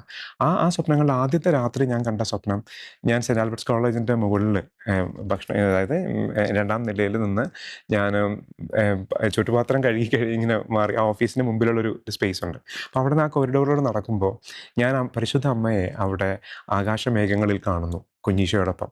അപ്പോൾ അമ്മ ഞാൻ പോകുന്ന വഴിയിലൊക്കെ ഇങ്ങനെ, എനിക്ക് അമ്മയെ കാണാം ഞാൻ പോകുന്ന വഴിയിലൊക്കെ. ധ്യാനം നടന്നുകൊണ്ടിരിക്കുന്ന ആഴ്ചയിൽ കണ്ട സ്വപ്നങ്ങളാണ് പറയുന്നത്. 2ാം ദിവസം കണ്ട സ്വപ്നം എന്ന് പറയുന്നത്, ഞാനൊരു കുന്നിൻ്റെ മുകളിലേക്ക് നടന്നു പോകുമ്പോൾ ഇരുവശത്തും ഉള്ള ബിൽഡിങ്ങുകൾ പുസ്തകങ്ങളായിട്ട് മാറുന്നു. അത് എന്താണെന്ന് അന്ന് എനിക്ക് മനസ്സിലായില്ല. പിന്നീടാണ് ഇതിലേക്ക് താൻ പറഞ്ഞ ചോദ്യത്തിലേക്ക് വരുന്നത്. അപ്പോൾ അത് പുസ്തകങ്ങളെ പോലെ മാറുന്ന ബിൽഡിങ്ങുകളെ ഞാൻ കണ്ടു. 3ാമത്തെ രാത്രിയിൽ ഞാൻ കണ്ടത്, ഞാനൊരു മലയുടെ മുകളിൽ നിന്ന് നോക്കുമ്പോൾ എനിക്ക് ആ താഴ്വാരം മുഴുവൻ കാണാം. ഒരുപക്ഷെ ആ ലോകത്തെ മുഴുവൻ കാണാം. അവിടെ നിന്നുകൊണ്ട് എനിക്ക് നോക്കുമ്പോൾ എനിക്ക് ആ താഴ്വാരം മുഴുവൻ കാണാൻ പറ്റും. അവിടെയുള്ള ചെറിയ ചെറിയ ടൗൺഷിപ്പുകളെല്ലാം കാണാൻ പറ്റും. പക്ഷെ ആ സ്വപ്നത്തിനും അന്ത്യമില്ലാതെയാണ്, അല്ലെങ്കിൽ എന്താണ് എന്തെന്ന് മനസ്സിലാവാതെയാണ് ആ സ്വപ്നം തീരുന്നത്. 4ാമത്തെ രാത്രിയിൽ കണ്ട സ്വപ്നം എന്ന് പറഞ്ഞാൽ, ഒരു കല്യാണ ചെക്കനും പെണ്ണും പരിശുദ്ധ അമ്മയുടെ രൂപത്തിൻ്റെ മുമ്പിൽ നിൽക്കുന്നു. കുഞ്ഞീശോ ഒരു കൊന്ത എടുത്ത് അവർക്ക് കൊടുക്കുന്നു. ആ കൊന്ത അവർ മേടിക്കുമ്പോൾ, അതവർ മേടിച്ച് തിരിഞ്ഞ് നോക്കുമ്പോൾ ആ പള്ളിയിൽ നിൽക്കുന്ന ഒരുപാട് ആളുകളുണ്ട്. എണ്ണി തീരാൻ പറ്റാത്തത്രയും ആളുകൾ അവിടെയുണ്ട്. അവരിലേക്ക് അവർ ഈ ജപമാല ഇങ്ങനെയാണ് ഉയർത്തിപ്പിടിക്കണമെങ്കിൽ, അവർ മേടിച്ചിട്ട് തിരിച്ചു ഇങ്ങനെ ഉയർത്തിപ്പിടിക്കുകയാണെങ്കിൽ ആ ജപമാല ചെറിയ ചെറിയ ജപമാലകളായിട്ട് മാറിയിട്ട്, അതായത് ചെറിയ ചെറിയ കൊന്തകളായിട്ട് മാറിയിട്ട് എല്ലാവരിലേക്ക് ഒഴുകി പോകുന്നൊരു സ്വപ്നം കണ്ടു. ഈ സ്വപ്നം കണ്ടു കഴിഞ്ഞിട്ട് എനിക്കൊന്നും മനസ്സിലാവണില്ല. 4ാമത്തെ രാത്രിയാണ് സ്വപ്നം. ഈ ഇതിൻ്റെ 4 രാത്രികളിലായിട്ട് സ്വപ്നം വന്നതാണ്. 4ാമത്തെ രാത്രി കണ്ട സ്വപ്നം ഇതാണ്. 5ാമത്തെ ദിവസം പകൽ വെള്ളിയാഴ്ച ദിവ്യകാരുണ്യ ആരാധന സമയത്ത്, ഉച്ചയ്ക്ക് ഏകദേശം ഉച്ച സമയത്ത്, കാരണം ആ സമയത്ത് ജോസഫ് പാണിയച്ചൻ, ബഹുമാനപ്പെട്ട ജോസഫ് പാണിയച്ചനാണ് ധ്യാനം നയിക്കുന്നത്. അദ്ദേഹം ദിവ്യകാരുണ്യ ആരാധന സമയത്ത് ഇങ്ങനെ ഒരു അനൗൺസ്മെൻറ്റ് ചെയ്തു: ജോഫിൻ എന്നു പേരായ മകനെ പരിശുദ്ധം പ്രത്യേകമായി വിളിക്കുന്നു ഈശോയ്ക്ക് വേണ്ടി വലിയൊരു ദൗത്യം ചെയ്യാൻ. അന്ന് അങ്ങനെ ഒരു അനൗൺസ്മെൻറ്റ് വരുമ്പോൾ എനിക്കൊന്നും അറിയാൻ പാടില്ല. ഞാനൊരു 17 വയസ്സുകാരൻ, മലയാളം മീഡിയം ബാക്ക്ഗ്രൗണ്ടിൽ പഠിച്ച ഒരു സാധാരണ കുട്ടി, ബികോം ഫസ്റ്റ് ഇയർ പഠിക്കുന്നു സെയിൻറ്റ് ആൽബർട്ട്സ് കോളേജിൽ. എനിക്കൊന്നും അറിയില്ല ലോകത്തെക്കുറിച്ച്. അപ്പോൾ ഞാൻ എങ്ങനെയാണ് ഈ ലോകം മുഴുവൻ സുവിശേഷം പ്രഘോഷിക്കാൻ അറിയാൻ പാടില്ല. ഞാൻ ഈശോയുടെ പരിശുദ്ധ അമ്മയുടെ ജപമാല, ഞാൻ അന്ന് പറഞ്ഞ ആ കുരിശുവരയുടെ എല്ലാ ദിവസവും ഞാൻ ജപമാല ചൊല്ലും. അപ്പോൾ ഒരു ദിവസത്തിൽ പല സമയങ്ങളിൽ ഞാൻ ജപമാല ചൊല്ലും. ഒന്ന്, ഞാൻ ഇപ്പോൾ രാവിലെ ബസ്സിൽ പോകുമ്പോഴും, അല്ലെങ്കിൽ രാവിലെ എഴുന്നേൽക്കുമ്പോൾ കൊന്തയില്ലെന്നു, പിന്നെ ബസ്സിൽ പോകുമ്പോൾ, പിന്നെ അത് കഴിഞ്ഞിട്ട് വൈകുന്നേരം വന്നിട്ട് ഈ അമ്മയുടെ നടയിൽ വന്നിരുന്നിട്ട് കൊന്തയിലും, പിന്നെ വീട്ടിലെല്ലാവരുടെയും കൂടെയുള്ള കൊന്തയിലുണ്ട്. അപ്പം ജപമാല ഒരു പാർട്ട് ഓഫ് മൈ ലൈഫാണ്. അപ്പം ഞാൻ അങ്ങനെ പരിശുദ്ധ അമ്മയുടെ മുമ്പിൽ നിൽക്കുമ്പോൾ അമ്മ എനിക്ക് തന്ന ഒരു ചിന്ത ഇതാണ്: miracles happen in life when you dare to dream the impossibles. അസാധ്യമായ കാര്യങ്ങൾ സ്വപ്നം കാണുമ്പോഴാണ് അത്ഭുതങ്ങൾ സംഭവിക്കുന്നത്. അതെന്തുകൊണ്ടാണെന്ന് വെച്ച് കഴിഞ്ഞാൽ, സിമ്പിളായിട്ടുള്ള കാര്യങ്ങളാണെങ്കിൽ നമ്മുടെ ബുദ്ധി കൊണ്ട് തന്നെ ചിലപ്പോൾ നമുക്ക് തോന്നും ഇറ്റ് ഇസ് സോ ഈസി, എനിക്ക് തന്നെ ചെയ്ത് തീർക്കാൻ പറ്റും. പക്ഷെ നടക്കാത്ത കാര്യമാണെങ്കിലോ, അപ്പോൾ നമുക്കറിയാതെ എന്നെ കൊണ്ട് കൂട്ടിയാൽ കൂടുതൽ. So what we will do is, നമ്മളെ തന്നെ ഈശോയുടെ കരങ്ങളിലേക്ക് കൊടുക്കും. പരിശുദ്ധ കുർബാനയുടെ മുമ്പിലേക്ക് നമ്മളെ തന്നെ ചേർത്ത് വയ്ക്കാൻ നമ്മൾ ശ്രമിക്കുമ്പോൾ, നമ്മുടെ ബുദ്ധിക്ക് അതീതമായ മഹത്വവും നിഗൂഢമായ രഹസ്യങ്ങളും നമുക്ക് വെളിപ്പെടുത്തി തരാൻ ശക്തനായൊരു തമ്പുരാനുണ്ട്. അപ്പോൾ ആ തമ്പുരാൻ നമ്മളെ വഴി നടത്തും. ഇത് ഞാൻ എൻ്റെ ജീവിതത്തിൽ ഉടനീളം അനുഭവിച്ചിട്ടുള്ളതാണ്. Answering back to your question about എങ്ങനെയാണ് ഈ എഡ്യൂക്കേഷൻ ഇത്രയും ആഗ്രഹിച്ചത്. ഈ ആഗ്രഹം ഉള്ളിലുണ്ടായിരുന്നു, പഠിക്കണമെന്ന് തീവ്രമായ ആഗ്രഹമുണ്ട്. പക്ഷേ ഈശോ എനിക്ക് ഓരോ വഴികൾ ഓരോ കാലഘട്ടത്തിൽ കൊണ്ടുവന്ന് തന്നു. അങ്ങനെയാണ് ഞാനിവിടെ ബികോം എംകോം, നമുക്ക് എല്ലാവർക്കും ഇവിടെ കിട്ടുന്ന ആക്സസിബിലിറ്റി ആയുള്ള എഡ്യൂക്കേഷനാണ്. അത് കിട്ടി, ഡിസ്റ്റിങ്ഷനോട് കൂടി അത് പാസ്സായി. 81% ഉണ്ടായിരുന്നു ബികോം, 86 ഉണ്ടായിരുന്നു എംകോമിന്. അതിനുശേഷം ഇംഗ്ലണ്ടിൽ MBAക്ക് പോകാൻ പറ്റി. അവിടെ പോയി അതിനുശേഷം കാനഡയ്ക്ക് മൈഗ്രേറ്റ് ചെയ്തു, PR കിട്ടി, അവിടെ പോയി. അവിടെ ചെന്നപ്പോഴും പഠിക്കുക എന്നുള്ളൊരു ആഗ്രഹം ഉണ്ടായതുകൊണ്ട് ഞാൻ അവിടുത്തെ CGA ആണ് ഞാൻ കംപ്ലീറ്റ് ചെയ്തത്. അപ്പോൾ ചാർട്ടേഡ് അക്കൗണ്ടൻ്റ് ആയി. അതിനുശേഷം ഞാൻ ഇംഗ്ലണ്ടിൽ ACCA മ്യൂച്വൽ റെക്കഗ്നീഷനിൽ അതെടുത്തു. അപ്പോൾ ഇത്രയും ഡെസിഗ്നേഷൻ ഉണ്ട്. ഇനിയും എനിക്ക് കുറച്ചുകൂടി ഡെസിഗ്നേഷൻസ് ആഡ് ചെയ്യാനുണ്ട്, പേരിൻ്റെ വലിപ്പം കൂട്ടി വയ്ക്കാൻ വേണ്ടി. ഇത് വേറൊന്നിനുമല്ല, കൊതിയായിരുന്നു. അല്ലെങ്കിൽ എല്ലാവരും എന്നെ കുഞ്ഞുനാൾ മുതലേ മാറ്റി നിർത്തിപ്പെട്ടൊരു ബാല്യകാലം എനിക്കുണ്ട്. അതായത് ഒന്നിനും കൊള്ളാത്തവനെന്നായിരുന്നു എന്നെ എല്ലാവരും പറഞ്ഞിരുന്നത്. ഒന്നിനും കൊള്ളാത്ത, ഞാൻ ഭയങ്കര വണ്ണമുള്ള ആളായിരുന്നു, ശ്വാസം മുട്ടലുള്ള ആളായിരുന്നു. അപ്പോൾ എന്നെ ഈ കളിക്കളത്തിലൊന്നും കൂട്ടുകാർ കൂട്ടില്ല. നീ എന്നെ കൂട്ടാൻ പറ്റില്ല, കാരണം നിനക്ക് കളിക്കാൻ അറിയാൻ പാടില്ല, ക്യാച്ച് പോലും എടുക്കാൻ അറിയില്ല, അല്ലെങ്കിൽ ഒന്നും അറിയില്ല. അപ്പോൾ നിന്നെക്കൊണ്ട് ഒന്നിനും കൊള്ളൂല. നീ പോയിട്ട് കുരിശുവരെ പോയിരിക്കും, അവിടെ പോയിരുന്ന് വല്ല പ്രാർത്ഥനയില്ല, ഇത് മാത്രമേ നിന്നെക്കൊണ്ട് കൊള്ളുള്ളൂ. അപ്പോൾ വേറെ ലോകത്തിന് മുമ്പിൽ ഒന്നിനും കൊള്ളൂല എന്ന് പറഞ്ഞ് മാറ്റി നിർത്തിയവനെ പരിശുദ്ധമ്മ ചേർത്ത് പിടിച്ച കഥയാണ് എൻ്റെ ജീവിതം ത്രൂ ഔട്ട്. അപ്പോൾ അമ്മ എന്നോട് പറഞ്ഞത് ഇങ്ങനെയാണ്, ഞാൻ അന്നൊക്കെ ആഗ്രഹിച്ച ഒരു ഈ മിഷനിലേക്ക് എത്തിയ കാര്യം കൂടി പറയണമെങ്കിൽ, ഞാൻ ആഗ്രഹിച്ചൊരു കാര്യം ഇതായിരുന്നു. ഞാൻ കോളേജിൽ പഠിക്കുമ്പോൾ എല്ലാ ദിവസവും വചനപ്പെട്ടിയിൽ നിന്ന് വചനം എടുക്കും. എന്നിട്ട് ഈ വചനം ഇങ്ങനെ എഴുതിയിട്ട്, അതായത് എനിക്ക് ഒരു മിഷൻ തന്നിട്ടുണ്ടല്ലോ, ലോകം മുഴുവൻ സുവിശേഷം പ്രഘോഷിക്കണമെന്ന്, എങ്ങനെ ചെയ്യണമെന്ന് അറിയാൻ പാടില്ല. അപ്പോൾ ഞാൻ എന്ത് ചെയ്യുമെന്ന് വെച്ച് കഴിഞ്ഞാൽ, ഈ വചനപ്പെട്ടിയിൽ നിന്ന് വചനം ഇങ്ങനെ എഴുതിയെടുത്തിട്ട് അത് ഒരു പേപ്പറിൽ ഇങ്ങനെ കുറേ മടങ്ങി എഴുതി വെക്കും. എന്നിട്ട് അത് മടക്കിയിട്ട് ഓരോരുത്തർക്കും കാണുന്നവർക്കൊക്കെ കൊണ്ടേ കൊടുക്കും. അപ്പോൾ വഴിയിൽ കാണുന്നവർക്കൊക്കെ കൊടുക്കുമ്പോൾ കുറേ പേരൊക്കെ എടുത്ത് കളയും. അല്ലെങ്കിൽ എൻ്റെ ക്ലാസ്സിലെ കുട്ടികളിലും, പ്രത്യേകിച്ച് സെൻറ്റ് ആൽബർട്ട്സ് കോളേജിലാണ് പഠിക്കണേ, എല്ലാ ആൺകുട്ടികൾ പഠിക്കുന്ന കാലഘട്ടം, ഇപ്പോഴല്ല ഞാൻ പറയുന്നത് 2001, 2006 കാലഘട്ടമാണ്. അപ്പോൾ അവരിൽ കാണുമ്പോൾ തന്നെ കുറേ പേര് കീറിക്കളയും, കുറേ പേരെടുത്ത് ബാഗിൽ എവിടെയെങ്കിലും വെക്കുമോ, അല്ലെങ്കിൽ കുറേ പേര് അത് കളയും. ഇവിടെ ബോർഡിൽ എഴുതിയിടാൻ തുടങ്ങി, saint Jofin is coming, escape എന്നൊക്കെ പറഞ്ഞു. അപ്പോൾ അതൊക്കെ ഇൻസൾട്ടായിരുന്നു. ഇന്ന് ഏകദേശം 10ഓളം ഭാഷകളിൽ എവറി ഡേ ഇന്നത്തെ തിരുവചനം ഏതാണെന്ന് നമ്മളുടെ ആപ്പ് തുറന്ന് നോക്കുന്നവർ കാണുന്നുണ്ട്. അത് ഏകദേശം 10,000-15,000 പേര്. മേ ബി ഇന്നത്തെ ഒരു ദിവസം മാത്രം, ഏറ്റവും ചെറിയ കണക്ക് വെച്ച് പറയുകയാണെങ്കിൽ 15,000 പേര് ഇന്ന് ലോകത്തിൻ്റെ ഏതെങ്കിലും അറ്റത്തുനിന്ന് 110ഓളം രാജ്യങ്ങളിൽ ഇന്നത്തെ വചനം വായിച്ചിട്ടുള്ളത് ഈ ആപ്പിൽ അവരുടെ ഭാഷകളിൽ വായിച്ചിട്ടുണ്ട്. അപ്പോൾ കർത്താവിന് അസാധ്യമായിട്ടൊന്നുമില്ല. നമ്മൾ ആഗ്രഹിക്കുകയാണ്, ഈശോയെ ഞാനിത് ആഗ്രഹിക്കും. നമ്മളെപ്പോഴും നമ്മൾ ബുദ്ധി കൊണ്ട് ചിന്തിച്ചാൽ നമുക്ക് പലപ്പോഴും ഒന്നും ചെയ്യാൻ പറ്റില്ല. നമ്മൾ ഈശോയോട് ചോദിക്കുമ്പോൾ ഈശോ ചോദിക്കുന്ന ഒരു കാര്യം, നീ ഇത് ആഗ്രഹിക്കുന്നോ? അപ്പോൾ കർത്താവേ, ഞാൻ ആഗ്രഹിക്കുന്നു, അങ്ങയുടെ അടുത്ത് ഇരിക്കാനായിട്ട് ഞാൻ ആഗ്രഹിക്കുന്നു, ഞാൻ അങ്ങേക്ക് വേണ്ടി ജീവിക്കാനായിട്ട് ആഗ്രഹിക്കുന്നു. എങ്ങനെയാണെന്ന് എനിക്കറിയാൻ പാടില്ല. അതൊരു സമർപ്പണമാണ്. ബാക്കി ഈശോ നമ്മളെ ചേർത്ത് പിടിക്കുകയാണ്. അതായത് ഈ മിഷൻ്റെ സ്റ്റാർട്ടിങ്ങിനെ കുറിച്ചൊക്കെ താങ്കൾ ഇനി ചോദിക്കുകയാണെങ്കിൽ എനിക്ക് പറയാം, ഐ ഹാഡ് നോ നോളജ്, എനിക്കൊന്നും അറിയില്ലായിരുന്നു. പക്ഷേ ഈശോയാണ് എല്ലായിടത്തേക്കും, ഓരോരുത്തരേക്കും, നിങ്ങളോട് പോലും എന്നെ ചേർത്ത് നിർത്തുന്നത് ഈശോയുടെ സാന്നിധ്യമാണ്. ഈശോ നമ്മളെ നയിക്കുന്നതാണ്. അപ്പോൾ ഈ എഡ്യൂക്കേഷൻ എങ്ങനെ കിട്ടിയെന്നുള്ള ചോദ്യത്തിനാണ് ഇത്രയും വലിയ ഉത്തരം പറഞ്ഞത്. ഇതായിരുന്നു, ഈശോ വഴി നടത്തുന്നതാണ്. നമ്മൾ ഈശോയ്ക്ക് സമർപ്പിക്കുമ്പോൾ ഈശോ നമ്മളെ വേണ്ട രീതിയിൽ ഒരുക്കി എടുത്തു കൊണ്ടുപോകുന്നു. ഓക്കെ, ഇനി ഇവിടെ ഒരു ടെസ്റ്റ് ഉണ്ട്. അതായത് ഇത്രയധികം എഡ്യൂക്കേഷനൊക്കെ എടുത്തു, ഇൻ്റർനാഷണൽ എഡ്യൂക്കേഷൻസ് ഉണ്ട്, നെറ്റുണ്ട്. അതുപോലെ തന്നെ ഒരു വ്യക്തിക്ക് അത്യാവശ്യം ഒരു വർഷം 1 കോടിയിലപ്പുറം സമ്പാദിക്കാനുള്ള വിദ്യാഭ്യാസം നമുക്ക് നമ്മുടെ അടുത്തിരിക്കുന്ന ജോഫിൻ ചേട്ടനുണ്ട്. പക്ഷേ ഒരു ട്വിസ്റ്റ് ഉണ്ട്. ഇതൊക്കെ വേണ്ടാന്ന് വെച്ചിട്ടാണ് അദ്ദേഹം മിഷൻ വേലയ്ക്ക് ഇറങ്ങിയിരിക്കുന്നത്. മിഷൻ വേല സാന്റോ മിഷൻ എന്നറിയപ്പെടുന്ന മിഷൻ വേലയാണ്. അപ്പോൾ ജോഫിൻ ചേട്ടാ, സാന്റോ മിഷൻ എന്ന് ഒരു പക്ഷേ ചെറുപ്പത്തിൽ 7 വയസ്സിൽ ജോഫിൻ ചേട്ടൻ ഈശോയ്ക്ക് കൊടുത്തൊരു വാഗ്ദാനമാണ്. അപ്പോൾ എങ്ങനെയാണ് ഇതിൻ്റെ സാന്റോ മിഷൻ എന്നുള്ള പേര് വരാൻ കാരണം? അതിൻ്റെ പ്രവർത്തനങ്ങൾ എങ്ങനെയാണ് ആരംഭിച്ചത്? അതിനെക്കുറിച്ചൊന്ന്. തീർച്ചയായിട്ടും. ഈ സാന്റോ മിഷൻ ആയിരുന്നില്ല ആദ്യം ചെയ്തത്. ഞാൻ പറഞ്ഞില്ലേ, എനിക്ക് ആഗ്രഹം എന്ത് ചെയ്യണമെന്നറിയില്ല. എന്ത് ചെയ്താലും അത് ഈശോയ്ക്ക് വേണ്ടി ചെയ്യണം. അത് കുഞ്ഞുനാൾ മുതൽ ആഗ്രഹമാണ്. ഞാനിപ്പോൾ വെറുതെ ബസ്സിൽ പോവുകയാണെങ്കിൽ, ഒരു നന്മ നിറഞ്ഞുറയും ചെല്ലുകയാണെന്നുണ്ടെങ്കിൽ പോലും ഈശോ ഈ സമയം തന്ന ആ ഒരു നിമിഷത്തിന് നന്ദി പറഞ്ഞുകൊണ്ട് ഈശോടൊപ്പം ആയിരിക്കുക എന്നുള്ളൊരു സന്തോഷമാണുള്ളത്. അപ്പം ഈ മിഷൻ എന്ന് പറഞ്ഞ രീതിയിലല്ല ഞങ്ങൾ ആഗ്രഹിച്ചത്. ഞാൻ 2020 സമയത്ത്, അതായത് ഞാൻ എൻ്റെ കഥ പറഞ്ഞല്ലോ, ഇപ്പം പലയിടത്തും പല രാജ്യങ്ങളിലൊക്കെ ജോലി ചെയ്യാനൊക്കെ ഇടയായി. അങ്ങനെ ഞങ്ങൾ കാനഡയിൽ താമസിക്കുന്ന സമയത്ത് 2020 ഫെബ്രുവരിയിലാണ്, എൻ്റെ ഓർമ്മ ശരിയാണെങ്കിൽ 3ാമത്തെ ഞായറാഴ്ചയാണ്, പരിശുദ്ധ ദിവ്യകാരുണ്യത്തിൻ്റെ സമയത്ത് എനിക്കൊരു ചിന്ത, അമ്മ തന്ന ഒരു ചിന്ത ഇതാണ്: get ready to touch the world. ലോകത്തെ തൊടാനൊരുങ്ങുക. അതെങ്ങനെ ലോകത്തെ തൊടും എനിക്കറിയാൻ പാടില്ല. ഞാൻ പരിശുദ്ധാത്മ നയിച്ച വഴിയിലൂടെ എന്ന് ഞാൻ വിശ്വസിക്കുന്നു. എൻ്റെ ജീവിതത്തിലെ എല്ലാ ഘട്ടങ്ങളും, ഇപ്പം ഈ പറഞ്ഞ പോലെ ഏറ്റവും ദാരിദ്ര്യത്തിൽ നിന്ന് ഈശോ എന്നെ ഓരോ വഴിക്ക് കൊണ്ടുപോയി. ഒരു കമ്പനിയുടെ ഫിനാൻസ് കൺട്രോളറായിട്ട് 8 വർഷമായി. $120,000 സാലറി ഉണ്ട്. സിമി എൻ്റെ വൈഫാണ്, അദ്ദേഹത്തിനും അത്യാവശ്യം സാലറി ഉണ്ട്. ഞങ്ങൾക്ക് 2 കുഞ്ഞുങ്ങളുണ്ട്. ഞങ്ങൾ എല്ലാ ദിവസവും ജപമാലയും പ്രാർത്ഥനകളൊക്കെ ചൊല്ലി സന്തോഷത്തോടെ പോകുന്ന ഒരു കുടുംബം, ഒരു കുഞ്ഞു ഗ്രാമത്തിൽ താമസിക്കുന്നു. ആ നിൽക്കുന്ന ഞങ്ങൾ എങ്ങനെയാണ് ലോകത്തെ തൊടുക? അതും കോവിഡ് വന്നുകൊണ്ടിരിക്കുന്നു. അപ്പോൾ ഞാൻ ഇങ്ങനെ മനസ്സിൽ പ്രാർത്ഥിക്കുമ്പോൾ അമ്മ എനിക്ക് തന്ന ചിന്ത ഇതാണ്: take out the rosary I gave you and show to the world. ഞാൻ നിനക്ക് തന്ന ജപമാല ഉയർത്തിപ്പിടിച്ച് അത് ലോകത്തെ കാണിക്കുക. അപ്പോൾ ഈ കോവിഡിൻ്റെ സമയത്ത് അത് കാണിക്കണമെന്നുണ്ടെങ്കിൽ ആകെയുള്ള മാർഗ്ഗം മീഡിയയാണ്. തമാശ എന്ന് വെച്ചാൽ ഞങ്ങൾക്ക് മീഡിയയെക്കുറിച്ച് ഒന്നും അറിയാൻ പാടില്ല. ഇപ്പം എനിക്കോ ഭാര്യയ്ക്കോ എഡിറ്റിംഗ് ഒന്നും അറിയാൻ പാടില്ല. പിന്നെ ഞങ്ങൾ എങ്ങനെയാണ് ഇതൊക്കെ ഇത് പബ്ലിഷ് ചെയ്യുക? ഞങ്ങൾക്ക് അത് പരിചയമുള്ള ആരെയോട് അറിയാനും പാടില്ല, എഡിറ്റേഴ്സിനൊന്നും അറിയാനും പാടില്ല. അപ്പോൾ ഞാൻ സിമിയോട് പറഞ്ഞു, സിമി, അമ്മ പറയുന്നൊരു ജപമാല പങ്കുവയ്ക്കണം. അപ്പോൾ ഈ ജപമാല എങ്ങനെ പങ്കുവയ്ക്കണമെന്ന് എനിക്കറിയില്ല. അപ്പോൾ ഇതിനു മുമ്പൊരു കാര്യമുണ്ട്. അതായത് ഞാൻ നിങ്ങളോട് പറഞ്ഞു, എനിക്ക് 4 സ്വപ്നങ്ങളുണ്ടായിരുന്നു. ഈ 4 സ്വപ്നങ്ങളും കൂടി അന്ന് അമ്മ എന്നെ കണക്ട് ചെയ്തു. അതായത് ആദ്യത്തെ ദിവസം ഞാൻ കണ്ട സ്വപ്നം എന്ന് പറയുന്നത് പരിശുദ്ധ അമ്മയെ കണ്ടു. അന്ന് മുതൽ അമ്മയെ കണ്ട ആ ദിവസം മുതൽ എൻ്റെ ജീവിതത്തിൻ്റെ സ്റ്റാറ്റിസ്റ്റിക്സ് എല്ലാം മാറി തുടങ്ങി. എൻ്റെ കരിയറെല്ലാം മാറി തുടങ്ങി. പിറ്റേ ദിവസം നിങ്ങൾ ഓർമ്മയുണ്ടെന്ന് വിചാരിക്കുന്നു, ബിൽഡിങ്ങുകൾ പുസ്തകങ്ങളായിട്ട് മാറുന്ന ആ സ്വപ്നം. എന്തുവരെന്ന് വെച്ച് കഴിഞ്ഞാൽ അവിടെ മുതലാണ് എൻ്റെ എഡ്യൂക്കേഷൻ്റെ ഗ്രാഫ് മാറി തുടങ്ങിയത്. പിന്നീട് മൂന്നാമത്തെ സ്വപ്നത്തിൽ ഞാനൊരു ഡിഫറെൻറ്റ് പെർസ്പെക്റ്റീവ്, അല്ലെങ്കിൽ ഒരു ടൗൺഷിപ്പ് മുഴുവൻ കാണത്തക്ക രീതിയിലേക്ക് എന്നെ കൊണ്ടുപോയി നിർത്തി എന്ന് പറഞ്ഞു മലയുടെ മുകളിൽ. അതെൻ്റെ ജീവിതത്തിൻ്റെ പെർസ്പെക്റ്റീവ് മാറിയതാണ്. ഒരു സാധാരണ കുട്ടി എന്ന രീതിയിൽ നിന്ന് മാറിയിട്ട് I got into A company that I could ഞാനൊരു ഒരു അത്യാവശ്യം വലിയ രീതിയിലുള്ള ഒരു 10-45 പേരുടെ ഒരു ടീമിനെയൊക്കെ കൺട്രോൾ ചെയ്യുന്ന ഒരു രീതിയിലേക്ക് എത്തിയപ്പോൾ I could see a bigger perspective of life. അപ്പോൾ അവിടെ നിന്നുകൊണ്ട് അമ്മ എനിക്ക് തന്ന സ്വപ്നം ഇതാണ്: this is the time, take out the rosary and gave you and show to the world. അതാണ് അമ്മ നാലാമത്തെ സ്വപ്നത്തിലേക്ക് എന്നെ എത്തിച്ചത്, ജപമാല ഉയർത്തിപ്പിടിക്കുക.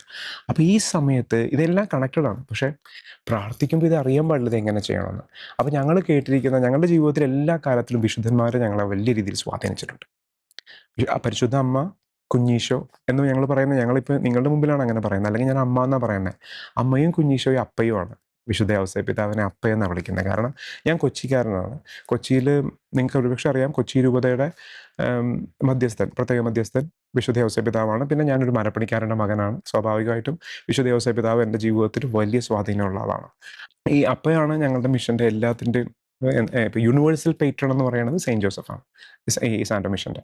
പക്ഷേ ടെക്നോളജി പരമായിട്ട് അറിയില്ലല്ലോ, ഞങ്ങൾക്ക് ആരെ ഏൽപ്പിക്കണമെന്നോ എന്ത് സഹായം തേടണമെന്ന് അറിയില്ല. അപ്പോഴാണ് നമ്മൾ പിന്നെ ഈ കുഞ്ഞുനാൾ മുതലേ ഞാൻ വളരുന്നത് ഓരോ വിശുദ്ധരുടെ കൂടെയാണ്. മരിയ ഗൊരേറ്റി, കൊച്ചു ത്രേസ്യ, ഡൊമിനിക് സാവിയോ, പിന്നെ അതുപോലെ സെയിൻറ്റ് ആൻ്റണി, അങ്ങനെ ഓരോരുത്തരുടെയും മധ്യസ്ഥത്തിലാണ് ഞാൻ ഓരോ സബ്ജക്റ്റുകളൊക്കെ അവരെ ഏൽപ്പിച്ചാണ് പഠിച്ച ഒരു കാലഘട്ടമൊക്കെ ഉണ്ട്. ഇത് പറഞ്ഞുകൊണ്ടിരുന്ന ഒരുപാട് പറയാനുണ്ടാവും.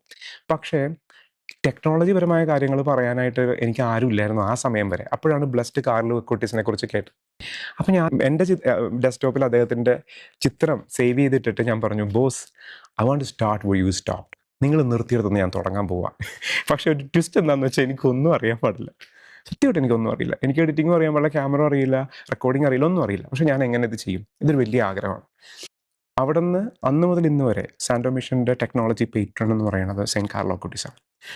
ഞങ്ങൾ തുടങ്ങിയത് ഇങ്ങനെയാണ്. ഞാനും സിമിയും കുറച്ച് വീഡിയോസും ട്യൂട്ടോറിയൽസും കണ്ടു. ഞങ്ങളൊരു ജപമാല റെക്കോർഡ് ചെയ്തു. ആ റെക്കോർഡ് ചെയ്ത ജപമാല ഇങ്ങനെ ഗൈഡഡ് ആയിട്ടുള്ള റോസറി ആയിട്ട് ഇങ്ങനെ റിങ്സ് വെച്ചിട്ട് അതിങ്ങനെ ഓരോ നന്മ നിറഞ്ഞ കുറേ ചെല്ലുമ്പോഴും അതിങ്ങനെ കറങ്ങി പോകുന്ന രീതിയിലൊക്കെ ഡിസോൾവ് ഒക്കെ വെച്ച് ഒരുപാട് പണിപ്പെട്ടു. ഞങ്ങൾക്ക് അറിയില്ലല്ലോ, എഡിറ്റിംഗ് അറിയില്ല. അപ്പോൾ ഞങ്ങൾ ഒരുപാട് പണിപ്പെട്ട് ചെയ്ത ഒരു വീഡിയോ ആണ്. അങ്ങനെയാണ് ആ മിഷൻ തുടങ്ങിയത്. അങ്ങനെ തുടങ്ങിയ ആ മിഷൻ ഇന്ന് ഏകദേശം 12,000-ഓളം ജപമാലകൾ 10ഓളം ഭാഷകളിൽ പങ്കുവെച്ചു. 14ഓളം യൂട്യൂബ് ചാനൽ വഴിയായിട്ട് 60 മില്യൺ ജപമാലകൾ, അതായത് 6 കോടി ജപമാലകൾ ലോകം ചൊല്ലാനിടയായി 110-ലധികം രാജ്യങ്ങളിൽ. ഒരു മാർക്കറ്റിങ്ങും ഇല്ല, ഫേസ്ബുക്ക് പേജും ഇല്ല, ഷെയറിങ്ങും ഇല്ല, ഒന്നുമില്ലാതെ പരിശുദ്ധമ്മ അവിടം വരെ എത്തിച്ച ഒരു മിഷനായി മാറി. ഇങ്ങനെയാണ് ഈ മിഷൻ തുടങ്ങിയത്. അന്ന് ഇത് തുടങ്ങുമ്പോൾ ലിറ്റിൽ ഗുഡ്നെസ് എന്നായിരുന്നു അതിൻ്റെ പേര്. ചെറിയൊരു നന്മ, അതായത് കൂടെ കുറച്ച് പേർക്ക് ഒരു തൊഴിലൊരുക്കിയെടുക്കാം, അതുവഴിയായിട്ട് അവർക്കൊരു ജീവിതമാർഗ്ഗം കൊടുക്കുകയും ചെയ്യാം. അങ്ങനെ ഇത് ഒരുക്കാമെന്നുള്ള വിചാരിച്ചിട്ടാണ് ഞങ്ങൾ പിന്നീട് ഇതിനെ ഞങ്ങളായിട്ട് തുടങ്ങിയ ജപമാല മിഷൻ. ഓരോ ഘട്ടത്തിലും അമ്മ കുറേ ചിന്തകൾ ഇങ്ങനെ തന്നുകൊണ്ടിരുന്നു. അങ്ങനെയാണ്. ഇപ്പോൾ സമയപരിമിതി കൊണ്ടാണ് ഞാനത് അങ്ങനെ പറഞ്ഞു പോകുന്നത്. അപ്പോൾ എനിക്ക് പ്രാർത്ഥിക്കുമ്പോൾ ഒരു ദിവസം തന്ന ചിന്ത ഇതാണ്: റോസറി മണികളിൽ ഓരോ രാജ്യത്തിൻ്റെയും ഫ്ലാഗുകൾ വന്നു. ഇറ്റലിയുടെ ഫ്ലാഗ്, ഇറ്റാലിയൻ ഭാഷ, അങ്ങനെ കണക്ട് ചെയ്തിട്ട് unite the world through rosary എന്നൊരു കണക്ഷൻ, ഒരു തോട്ട് വന്നു. അങ്ങനെയാണ് ഈ മിഷൻ മറ്റു ഭാഷകളിലെ നേറ്റീവ് സ്പീക്കേഴ്സിനൊക്കെ കണക്ട് ചെയ്ത് ആ റോസറിയൊക്കെ കൊണ്ടുവന്നത്. അങ്ങനെയാണ് ഈ മിഷൻ തുടങ്ങി വന്നത്. ആ സമയത്തൊക്കെ ഇതിൻ്റെ പേര് ലിറ്റിൽ ഗുഡ്നെസ് എന്നായിരുന്നു. ലിറ്റിൽ ഗുഡ്നെസ് പ്രെയർ വേൾഡ് എന്നുള്ളൊരു ആപ്പ് ഒരുക്കാനായിട്ട് ശ്രമിച്ചു. പക്ഷേ പിന്നീട് ആ പേര് ഭയങ്കര ലോങ് അല്ലേ, അതെല്ലാവർക്കും എത്താൻ ബുദ്ധിമുട്ടല്ലേ. അങ്ങനെ പ്രാർത്ഥിച്ചുകൊണ്ടിരിക്കുമ്പോൾ അമ്മ തന്ന ഒരു ചിന്ത ഇതാണ്: പരിശുദ്ധ അമ്മയുടെ കയ്യിലൊരു ഭ്രൂണം ഞാൻ കണ്ടു. ആ ഭ്രൂണം, അതിൽ ഒരു കുഞ്ഞിരിക്കുന്നു, ഒരു ആൺകുഞ്ഞിരിക്കുന്നു. അപ്പോൾ എനിക്ക് അമ്മ തന്നൊരു ചിന്ത ഇതാണ്: പരിശുദ്ധമ്മ കാവലിരുന്നവൻ, സാന്റോ. അതായത് സാന്റാ മറിയ, അങ്ങനെ പല പേരുകളും ഞാനിങ്ങനെ മനസ്സിലാലോചിച്ച് വന്നപ്പോൾ എനിക്കൊരു പേര് കിട്ടാൻ വേണ്ടി ഇങ്ങനെ നിന്നപ്പോൾ എനിക്ക് കിട്ടിയ പേരാണ് സാന്റോ, പരിശുദ്ധ അമ്മ കാവലിരുന്നവൻ, the one who was preserved by the holy mother. അത് തന്നെയാണ് സാന്റോ. അപ്പോൾ സാന്റോ എന്നെ സംബന്ധിച്ചിടത്തോളം ഒരു കുഞ്ഞു കുട്ടിയെ പോലെയാണ് ഞാൻ അവനെ കാണുന്നത്. അപ്പോൾ ഞങ്ങൾ വലിയ സ്നേഹത്തോടെ ഞങ്ങളുടെ ഒരു മകനെ പോലെയാണ് സാന്റോയെ കരുതിയതും ലോകത്തിൻ്റെ മുമ്പിലേക്ക് പങ്കുവയ്ക്കാനായിട്ട് ഒരുക്കിക്കൊണ്ടുവന്നതും. ഓക്കെ. അപ്പോൾ ഇത്ര വലിയൊരു വെഞ്ചർ എന്ന് പറഞ്ഞു കഴിഞ്ഞാൽ ഇത്ര വലിയ സുവിശേഷ വേലയ്ക്ക് ഇറങ്ങുമ്പോൾ നമുക്ക് ധാരാളം ബുദ്ധിമുട്ടുകൾ ഉണ്ടാവാറുണ്ട്. പ്രത്യേകിച്ച് ഏകദേശം 1 കോടിയോളടത്തം വാർഷിക ശമ്പളം കിട്ടുന്ന ഒരു ജോലി ഉണ്ടായിരുന്നു. അത് വേണ്ടാന്ന് വെക്കുന്നു. ഇനി എങ്ങനെ എന്നുള്ളൊരു ചിന്തയൊക്കെ ഉണ്ടായിരുന്നു. തീർച്ചയായിട്ടും ഉണ്ടാവില്ലേ? അപ്പോൾ എങ്ങനെയായിരുന്നു അതൊക്കെ തരണം ചെയ്തു വന്നത്? എന്തായിരുന്നു അത് തരണം ചെയ്തു വന്നിട്ട് അതിനുള്ള പ്രതിഫലം അല്ലെങ്കിൽ സാക്ഷ്യം ഒക്കെ എന്തൊക്കെയായിരുന്നു? ഞാൻ പറഞ്ഞ പോലെ നമ്മൾ യെസ് പറയുമ്പോൾ നമ്മൾ പെട്ടെന്നൊരു നിമിഷം കൊണ്ട് ഈശോയ്ക്ക് യെസ് പറയുന്നതാണ്. പക്ഷെ അത് കഴിഞ്ഞിട്ടുള്ള കാര്യങ്ങൾ നമ്മൾ ഈശോയ്ക്ക് കൊടുത്തേക്കണതാണ്. ഇപ്പം എന്ത് സംഭവിച്ചെന്ന് വെച്ച് കഴിഞ്ഞാൽ ഞാൻ ഈ മിഷൻ തുടങ്ങുമ്പോൾ 2020 എനിക്ക് ജോലിയുണ്ട്. എൻ്റെ കുറച്ച് ഇപ്പം ഞാൻ ആദ്യത്തെ 1-2 വീഡിയോകൾ ഞങ്ങൾ ചെയ്തു. അതിന് ശേഷം ഞങ്ങൾക്ക് മാത്രം ഇത് ചെയ്യാൻ പറ്റില്ല എന്ന് കണ്ടപ്പോൾ ഞങ്ങളിങ്ങനെ കുറച്ച് പേർക്ക് കമ്പ്യൂട്ടറുകളും കാര്യങ്ങളും മേടിച്ചു കൊടുത്ത് അവരെയും കൂടി കൂട്ടി ഇങ്ങനെ ഇത് അവർക്കൊരു തൊഴിൽ കൂടി ഒരുക്കാൻ പറ്റുമെന്നൊക്കെ പ്രതീക്ഷ. അപ്പം ഞങ്ങൾക്ക് വരുമാനം ഉള്ളപ്പോൾ അത് ചെയ്യാനും പറ്റുമായിരുന്നു. പതുക്കെ ഇതിനെ മുകളിലേക്ക് ഉയർത്തിയെടുക്കണം. കാരണം ഒരു യൂട്യൂബ് മാത്രമായിട്ട് നിന്നാൽ ഇതിന് പരിമിതമായ രീതിയിൽ നമുക്ക് ഇപ്പോൾ ഗ്രോസറി മാത്രം പങ്കുവയ്ക്കുന്നു. അത് കഴിഞ്ഞിട്ട് പിന്നെ കുർബാനകൾ ഞങ്ങൾ we started televising holy mass, especially Latin മാസുകൾ 1500ഓളം ഹോളി മാസ് ഞങ്ങൾ പങ്കുവയ്ക്കാനിടയായി. ഏകദേശം 1.5 മില്യൺ, അതായത് 1.5 മില്യൺ അല്ല 15 മില്യൺ, അതായത് ഏകദേശം 1.5 കോടി ദിവ്യകാരുണ്യം എൻ്റെ നാവിനാൽ ലോകം സ്വീകരിക്കാനിടയായ ഒരു അനുഭവമൊക്കെ എനിക്ക് പങ്കുവയ്ക്കാനുണ്ട്. അപ്പോൾ ഇതൊക്കെ ഭയങ്കര എക്സൈറ്റ്മെൻ്റ് ആണ്. അതായത് പണം എന്നെ ത്രില്ലിപ്പിക്കുന്നില്ല സത്യത്തിൽ. പക്ഷേ ഈശോയ്ക്ക് വേണ്ടി ജീവിക്കാൻ പറ്റുന്ന ആ സന്തോഷം, ആത്മാക്കളെ രക്ഷിക്കുക എന്ന് പറയുന്ന കൊച്ചു ത്രേസ്യ പുണ്യവതിയുടെ ഞങ്ങൾ കൊച്ചു ത്രേസ്യ പുണ്യവതി എന്ന് വിളിക്കാറില്ല, ഞങ്ങളുടെ ലിറ്റി ചേച്ചി. ലിറ്റി ചേച്ചി ഞങ്ങൾക്ക് ഭയങ്കര സ്നേഹമാണ്. എനിക്ക് സിമിക്കും കൊച്ചു ത്രേസ്യ പുണ്യവതി ഞങ്ങളുടെ ഭയങ്കര സ്നേഹമാണ്. അപ്പോൾ ഞങ്ങളുടെ ആഗ്രഹം ആത്മാക്കളെ രക്ഷിക്കാനായിട്ട് ഞങ്ങൾക്ക് എന്ത് ചെയ്യാൻ പറ്റും. അപ്പോൾ ഞങ്ങൾക്ക് അതിലാണ് എക്സൈറ്റ്മെൻറ്റ് കിട്ടുന്നത്. അപ്പോൾ അങ്ങനെയൊക്കെ ഞങ്ങൾ തുടങ്ങിയ ഒരു മിഷനാണ്. പക്ഷേ 2022 ഓഗസ്റ്റ് ആയപ്പോൾ ഞാൻ വിചാരിച്ചു ഇതിങ്ങനെ ഞാൻ എൻ്റെ കരിയറും ഇതെല്ലാം ഒരു വഴി കൂടി കൊണ്ടുപോയി അതിൻ്റെ കൂട്ടത്തിൽ ഇതൊരു പാർട്ട് ടൈം ആയിട്ട് മാത്രം കൊണ്ടുപോയി ഇതിന് ഒരുപാട് പരിമിതികളുണ്ടാവും. It will take more time to run by itself. അപ്പം ഞാൻ വിചാരിച്ചു ഇതുവരെ ഈശോ തന്ന അറിവും പഠിപ്പും ഒക്കെ ഈശോയ്ക്ക് വേണ്ടി ഉപയോഗിക്കാൻ പറ്റിയ, സ്വർഗ്ഗരാജ്യത്തിന് വേണ്ടി ഉപയോഗിക്കാൻ പറ്റിയ, ലോക സുവിശേഷ ചരിത്രത്തിൽ ഏറ്റവും വലിയൊരു കാത്തലിക് മിഷൻ ഒരുക്കിയെടുക്കാനുള്ള അവസരം എൻ്റെ ഈശോ എൻ്റെ കയ്യിലേക്ക് തരുവാണ്. Because I'm a Canadian citizen, I got all these designations. Why shouldn't I use all my talents for Isho? ഈശോയ്ക്ക് വേണ്ടി എന്തുകൊണ്ട് എനിക്ക് തന്ന കഴിവുകളെ, എന്നെ പഠിപ്പിച്ചത്, ഈശോ എന്നെ I was controlling A company, like ഒരു $80 million ബാലൻസ് ഷീറ്റ് റൺ ചെയ്ത ഒരാളാണ് ഞാൻ. കമ്പനിയിൽ ഫിനാൻസ് കൺട്രോളറാണ്. അപ്പോൾ എനിക്കറിയാം എങ്ങനെ ഒരു സ്ഥാപനത്തെ ചെയ്യാൻ പറ്റും. അപ്പോൾ ഞാൻ വിചാരിച്ചു ഞാൻ എന്തിനാണ് എൻ്റെ ഈ ടാലൻറ്റ് ഈശോയ്ക്ക് വേണ്ടി ഉപയോഗിക്കാതെ ഇരുന്ന് കഴിഞ്ഞാൽ 65-ാമത്തെ വയസ്സിൽ എൻ്റെ കുട്ടികൾ പള്ളിയിൽ വരാതിരുന്നാലോ ഫെയ്ത്ത് ഫോർമേഷൻ ഇല്ലാതെ പോവുകയോ ചെയ്ത് കഴിഞ്ഞാൽ അതുകൊണ്ട് എന്ത് ഗുണം? പ്രത്യേകിച്ച് ഞങ്ങൾ പ്രയേഴ്സ് പങ്കുവെച്ച് തുടങ്ങിയ മിഷനാണെന്ന് ഞാൻ പറഞ്ഞു. അതിൽ മാത്രം ഒതുങ്ങിയാൽ നമ്മളെപ്പോലെ അറിയാവുന്ന പ്രാർത്ഥന അറിയാവുന്നവരെ ഇത് ഉപയോഗിക്കാൻ പോകുന്നുള്ളൂ. ഏറ്റവും വലിയ ചലഞ്ച് തിരുസഭ നേരിടുന്നത് കുട്ടികളുടെ വേദപാഠത്തിലാണെന്നൊരു ചിന്ത എനിക്ക് സിമിക്കുണ്ടായി. പ്രത്യേകിച്ച് ഞങ്ങൾ കെട്ടിക്കസ് അധ്യാപകരായിരുന്നു. 6 വർഷം മതബോധനം ഞങ്ങളുടെ പള്ളികളിൽ പഠിപ്പിച്ച ആളുകളാണ്. ഞങ്ങളുടെ കുട്ടികൾക്ക് വേദപാഠം പറഞ്ഞു കൊടുക്കാൻ ബുദ്ധിമുട്ടുന്നു. കാരണം കാനഡയിൽ ഒരു ചെറിയ ഗ്രാമത്തിൽ താമസിക്കുന്നു. ഞങ്ങൾ തൊട്ടടുത്തുള്ള സിറോ മലബാർ പള്ളി പോലും ഏകദേശം 120 കിലോമീറ്റർ ദൂരെയാണ്. അപ്പോൾ ഞങ്ങൾക്ക് അവിടെ എപ്പോഴും എല്ലാ ആഴ്ചയിലും അവരെ കൊണ്ടുവന്ന് പോയി ആ ക്ലാസ്സിൽ ഇരുത്താൻ പറ്റുന്നില്ല. ഞങ്ങൾ പോകുന്ന ലാറ്റിൻ ഇംഗ്ലീഷ് പള്ളിയിലാണെങ്കിൽ സൺഡേ സ്കൂൾ സിസ്റ്റം ഇല്ല. അപ്പോൾ ഞങ്ങൾ എങ്ങനെ ഈ കുട്ടികളിലേക്ക് വേദപാഠം എത്തിക്കും? ഇപ്പോൾ എനിക്കിപ്പോൾ അപ്പ അമ്മ കുഞ്ഞീശോ എന്നൊക്കെ പറഞ്ഞാൽ കരയും. എൻ്റെ ട്രീസ മോളും മരിയ മോളും ഞങ്ങളുടെ കൂടെ ഇരുന്ന് പ്രാർത്ഥനയൊക്കെ ചെല്ലുന്നുണ്ട്. അതിൻ്റെ അപ്പുറത്തേക്ക് അവരിലേക്ക് വിശ്വാസത്തെ പങ്കുവയ്ക്കാനായിട്ട് എന്തെങ്കിലും ചെയ്യണം, സീരിയസ് ആയിട്ട് ചെയ്യണം. ഈ ചിന്ത വന്നപ്പോഴാണ് I thought okay, this is the time, I need to jump in to this fully. അങ്ങനെയാണ് ഈ മിഷനിലേക്ക് പൂർണ്ണമായിട്ടും ഇറങ്ങിയത്. അപ്പോൾ $120,000 സാലറി ഉണ്ടായിരുന്നു. അപ്പോൾ ഞാൻ പറഞ്ഞു, സിമിയോട് പറഞ്ഞു, സിമിയുടെ സാലറിയിൽ ഞങ്ങൾ ഭക്ഷണം കഴിക്കാം, ഞാൻ എൻ്റെ സാലറി ഒഴിവാക്കുന്നു. എൻ്റെ ബോസ് അടക്കം പറഞ്ഞു ഇത് എന്ത് വലിയ റിസ്ക് ആണ് നീ എടുത്തത്. ഞാൻ പറഞ്ഞു പരിശുദ്ധ അമ്മ എന്നെ വിളിക്കുന്നു, എനിക്ക് പോകാതിരിക്കാൻ പറ്റില്ല. ബിക്കോസ് എനിക്കൊന്നും ഇല്ലായിരുന്നു, എൻ്റെ കയ്യിലുള്ളത് ജപമാല മാത്രമാണ്. അമ്മ തന്നതാണിത്. ഈ ശ്വാസം അമ്മയ്ക്ക് വേണ്ടി കൊടുക്കാൻ, ഈശോയ്ക്ക് വേണ്ടി കൊടുക്കാനാണ് ഞാൻ ആഗ്രഹിക്കുന്നത്. അപ്പോൾ ഈ ഒരു സമയം കൊണ്ട് ഇത് സസ്റ്റൈനബിൾ ആക്കാൻ പറ്റിയ, I can make it sustainable, and we can run a ministry that is self-sustainable, and also it can support various missions and ministries worldwide, and we can use this for faith formation. അത് വിശ്വാസ പരിശീലനത്തിന് സഭയോടൊപ്പം പ്രവർത്തിക്കാൻ പറ്റുന്ന ഒരു missionary ഒരുക്കിയെടുക്കാൻ സാധിക്കുവാണെങ്കിൽ നല്ലതായിരിക്കും എന്നൊരു ചിന്തയാണ് ഇതിൻ്റെ പിന്നിലുള്ള അടിസ്ഥാനമായ കാര്യം. അങ്ങനെയാണ് അതിന് വേണ്ടിയുള്ള ടാലൻറ്റുകളെ കണ്ടെത്താനും അതിനുവേണ്ടിയുള്ള ടാലൻറ്റുകളെ ലോകം മുഴുവനുള്ള രാജ്യങ്ങളിൽ നിന്ന് ഞങ്ങളെ കൊണ്ടാവുന്ന പോലെ മൊബിലൈസ് ചെയ്യാനായിട്ട് ഞങ്ങൾ ശ്രമിച്ചു. അപ്പോൾ ഞങ്ങളുടെ കയ്യിലുണ്ടായിരുന്ന റിസോഴ്സസും പിന്നെ എടുക്കാൻ പറ്റിയ കടങ്ങളും വീടും റീമോർട്ട്ഗേജ് എടുക്കാൻ പറ്റിയൊക്കെ എടുത്തു. അത് തീർന്നു കഴിഞ്ഞപ്പോൾ ഞങ്ങളുടെ കൂട്ടുകാരായ കുറച്ച് കാത്തലിക് കപ്പിൾസുണ്ട്. എല്ലാവരും തന്നെ സാധാരണക്കാരായ ആളുകൾ. ഞങ്ങൾ വെഞ്ചർ ക്യാപിറ്റൽ ഫണ്ടഡ് അല്ല, and we never want to be. Because ഞങ്ങൾ ആഗ്രഹിക്കുന്നത് ഇതിനൊരു കാത്തലിക് മിഷനായിട്ട് തന്നെ ഒരുക്കി നിർത്തണം എന്നാണ് ഞങ്ങൾ ആഗ്രഹിക്കുന്നത്. അപ്പോൾ സാധാരണക്കാരായ മനുഷ്യർ അവർക്ക് കിട്ടാവുന്ന ലോണുകളും അല്ലെങ്കിൽ അവർക്ക് എടുക്കാൻ പറ്റുന്ന അവരുടെ ചെറിയ സമ്പാദ്യങ്ങളൊക്കെ ചേർത്ത് വെച്ച് സപ്പോർട്ട് ചെയ്ത് ഒരുക്കിയ ഒരു ശുശ്രൂഷയാണ് സാന്റോ മിഷൻ. അങ്ങനെ ഞാനൊരു കുടുംബത്തെ പ്രത്യേകം ഓർക്കുകയാണ്. ആ കുടുംബം ഞാൻ എൻ്റെ ഈ ഒരു ആഗ്രഹം പറഞ്ഞപ്പോൾ അന്ന് അവർക്ക് അനുവദിച്ച് കിട്ടിയ ലോണിൻ്റെ മുഴുവൻ എമൗണ്ടും എടുത്ത്, അത് ഏകദേശം $2.5 ലക്ഷം വരും, ഏകദേശം 1.5 കോടി രൂപ. അപ്പോൾ ഞങ്ങൾ മുടക്കിയതും ഞങ്ങൾ അതുപോലെ തന്നെ ഓരോരുത്തർ ചേർത്ത് വെച്ചിട്ട് ഒരു വലിയ തുകയാണ് അവർ കടമെടുത്ത് തന്നെ. ഇന്ന് ആ കുടുംബത്തിന് വലിയ പ്രയാസങ്ങളിലൂടെ അവർ പോകുന്നുണ്ട്. അപ്പോൾ ഞങ്ങൾക്കും പ്രയാസമുണ്ട്. ഈ പ്രൊജക്റ്റിനെ നമുക്ക് സെൽഫ് സസ്റ്റൈനബിൾ ആയാൽ മാത്രമാണ് നമുക്കിത് വലിയ രീതിയിൽ കൊണ്ടുപോകാൻ പറ്റുള്ളൂ.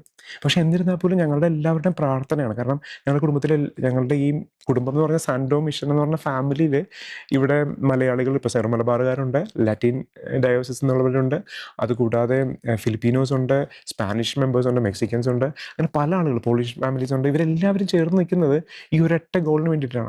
ഞങ്ങളുടെ ആസ് എ മൈഗ്രൻ്റ് കപ്പിൾസ് ഞങ്ങൾ നേരിടുന്ന ഏറ്റവും വലിയ ചലഞ്ച്, ഞങ്ങളുടെ കുടുംബങ്ങളിൽ നിന്ന് കിട്ടിയ വിശ്വാസം, അത് ഏത് ഭാഷക്കാരാണെങ്കിലും കിട്ടിയ വിശ്വാസം ഞങ്ങളുടെ കുട്ടികളിലേക്ക് എത്തിക്കാൻ മാർഗ്ഗമില്ല. അപ്പോൾ ഞങ്ങൾ എന്തെങ്കിലുമൊക്കെ ഒരുമിച്ചിരുന്ന് ചെയ്തേ മതിയാവും. അപ്പോൾ അങ്ങനെ സാധാരണക്കാരായ ഒരു കൂട്ടം ആളുകൾ ചേർന്ന് നിന്ന് ചെയ്തൊരുക്കുന്ന ഒരു ശുശ്രൂഷയാണ് സാന്റോ. ഓക്കെ, ഇതൊരു പ്രാരംഭ ദിശയിലാണെന്ന് പറയാം. അപ്പോൾ ഈ പ്രാരംഭ ദശയിൽ തന്നെ ഏറ്റവും ബുദ്ധിമുട്ടേറിയ ഒരു ടാസ്ക് എന്തായിരുന്നു? ഒന്ന്, ഇപ്പോൾ ഇത് ഞങ്ങൾ തുടങ്ങുമ്പോൾ എങ്ങനെ ചെയ്യും എന്നറിയാൻ പാടില്ലായിരുന്നു ഞാൻ പറഞ്ഞല്ലോ. പക്ഷേ പിന്നീട് ക്ലാരിറ്റി, ജപമാലയിലാണ് എല്ലാ ക്ലാരിറ്റിയും ഉണ്ടാകുന്നത്. പരിശുദ്ധ ദിവ്യകാരുണ്യത്തിൽ ഇരിക്കുമ്പോഴാണ് അമ്മ അല്ലെങ്കിൽ ഈശോ ചിന്തകൾ തരുന്നത്. പിന്നെ ഓരോരുത്തരെ കണക്ട് ചെയ്യും. അതെങ്ങനെയാണെന്ന് എനിക്ക് ഇന്നും അറിയില്ല. എല്ലാവരും എന്നോട് ചോദിക്കും, ഇതൊക്കെ എങ്ങനെ സാധിക്കുന്നു? എനിക്കറിയില്ല. ഞാൻ എല്ലാവരുടെ അടുത്തും കൊന്തെടുത്ത് കാണിക്കും. അപ്പോൾ അതൊരു ഉത്തരവാണോ എന്നറിയില്ല. അത് പണ്ടും ഇങ്ങനെയാണ്. എനിക്ക് അമ്മ പറയും, ഞാൻ ചെയ്യും. അല്ലെങ്കിൽ പരിശുദ്ധ അമ്മ കൊണ്ടുപോകും. അത് ഞങ്ങളുടെ കൂടെയുള്ള എല്ലാവർക്കും അറിയാം. ഫണ്ടിങ് ഇല്ല, എൻ്റെ കൂടെ ജോലി ചെയ്യുന്നവർക്ക് ശമ്പളം കൊടുക്കാതിരിക്കാൻ പറ്റില്ല. അപ്പോൾ അത് ഓടിക്കാനൊക്കെ ഞങ്ങൾ ശരിക്കും ബുദ്ധിമുട്ടിക്കാറുണ്ട്. പക്ഷേ അവിടെ നിന്നൊക്കെ കടം മേടിച്ച് എങ്ങനെയെങ്കിലുമൊക്കെ ഞങ്ങളിത് ഓടിച്ചാണ് ഇവിടം വരെ എത്തിച്ചത്. അപ്പോൾ എന്തൊക്കെയാണ് പ്രയാസങ്ങളെന്ന് ചോദിച്ചു കഴിഞ്ഞാൽ പല പ്രയാസങ്ങൾ നേരിട്ടു. ഇപ്പോൾ ഇതിന് മിഷൻ തുടങ്ങി എനിക്ക് തോന്നുന്നു ആദ്യത്തെ ജപമാല പങ്കുവെച്ച് ഒരാഴ്ച കഴിഞ്ഞപ്പോൾ എൻ്റെ അപ്പച്ചനും അമ്മച്ചിയും കാനഡയ്ക്ക് വരുന്ന വഴിയായിരുന്നു. സിമ്മിയുടെ അപ്പച്ചനും അമ്മച്ചിയും കൂടി അവർ കാനഡയ്ക്ക് PR കിട്ടി വരുന്ന വഴിക്ക് കാനഡ ലോക്ക്ഡൗൺ ആയി. തിരിച്ച് അവരെ ഇവിടെ ഇവാക്യുവേറ്റ് ചെയ്ത് ബാംഗ്ലൂർ എത്തിയപ്പോൾ ഇന്ത്യ ലോക്ക്ഡൗൺ ആയി. എൻ്റെ അപ്പച്ചൻ 27 ദിവസം ICUലായിരുന്നു. ICU കിടന്ന് ആ ഡോക്ടർ അവിടെ നിന്ന് വിളിച്ചിട്ട് പറഞ്ഞു, ഒരു സാധ്യതയില്ല അപ്പനെ തിരിച്ചു വരാൻ. പക്ഷേ പരിശുദ്ധ ദിവ്യകാരുണ്യത്തിൽ ഈശോയുടെ മുമ്പിൽ നിൽക്കുമ്പോൾ എനിക്ക് തന്നൊരു ചിന്ത ഇതാണ്, രക്ഷിക്കാനാവാത്ത വിധം എൻ്റെ കരം കുറുകി പോയിട്ടില്ല, തിരിച്ചു കൊണ്ടുവരിക തന്നെ ചെയ്യും. ആ ആഗ്രഹത്തിൽ നിന്നാണ് ഞങ്ങൾ പ്രാർത്ഥനകളോടൊപ്പം തന്നെ ദിവ്യകാരുണ്യവും കൂടി പങ്കുവയ്ക്കാനായിട്ട് തുടങ്ങിയതും. അപ്പച്ചനെ പോലെ ഈ കോവിഡ് മറ്റുമൊക്കെ ആയിട്ട് ബുദ്ധിമുട്ടി അവരിലേക്ക് ദിവ്യകാരുണ്യം പങ്കുവെച്ചാൽ ഞങ്ങൾ ഈ മിഷനൊക്കെ തുടങ്ങി. ഇതേപോലെ പല ഘട്ടങ്ങളിൽ പല പ്രശ്നങ്ങളുണ്ടായി. ഇപ്പോൾ എനിക്ക് അലോപേഷ്യ അസുഖം വന്നു. അപ്പോൾ എനിക്ക് ഫുൾ താടിയും മീശയൊക്കെ ഉണ്ടായിരുന്ന ആൾക്ക് ഇവിടെ ഇത്രയും മാത്രം മീശ ഉണ്ടാവുന്ന രീതിയിലേക്ക് വന്നു. ബാക്കിയൊക്കെ കൊഴിഞ്ഞു പോകുന്ന രീതിയിലുള്ള അസുഖങ്ങൾ വന്നു. പ്രയാസങ്ങളുണ്ടാവും. അത് മിനിസ്ട്രിയുമായിട്ട് ബന്ധപ്പെട്ട് പ്രവർത്തിക്കുന്ന എല്ലാവർക്കും അറിയാം. It is not an easy വാക്ക്.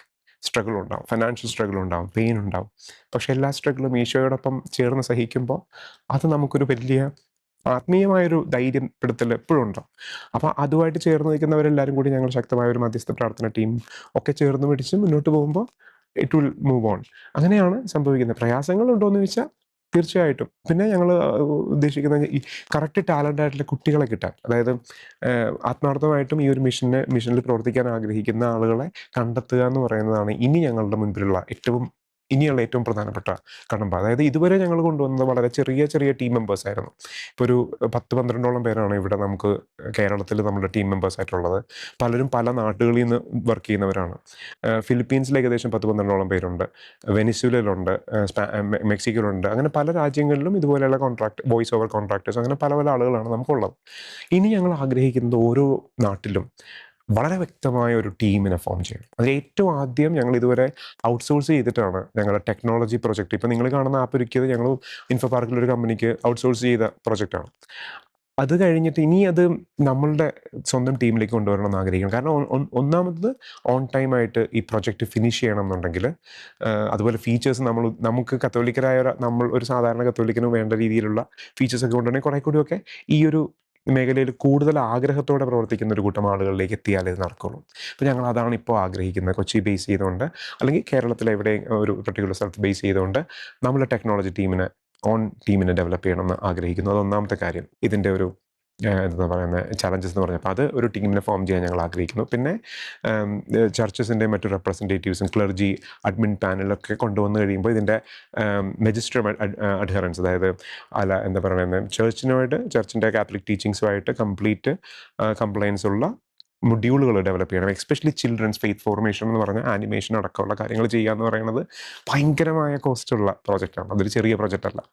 അപ്പോൾ അതാണ് ഞങ്ങളുടെ ഏറ്റവും അടുത്ത ഒരു 6-7 മാസത്തേക്കുള്ള ഞങ്ങളുടെ ഏറ്റവും വലിയ ചലഞ്ച്. അത് ഈ ആനിമേഷൻ എന്നുള്ളത് എല്ലാ ഭാഷയിലേക്കും ഉണ്ട്. എല്ലാ ഭാഷയിലേക്കും എന്ന് വെച്ചാൽ 10 ഭാഷയാണ് ഇപ്പം ഞങ്ങൾ കവർ ചെയ്യുന്നത്.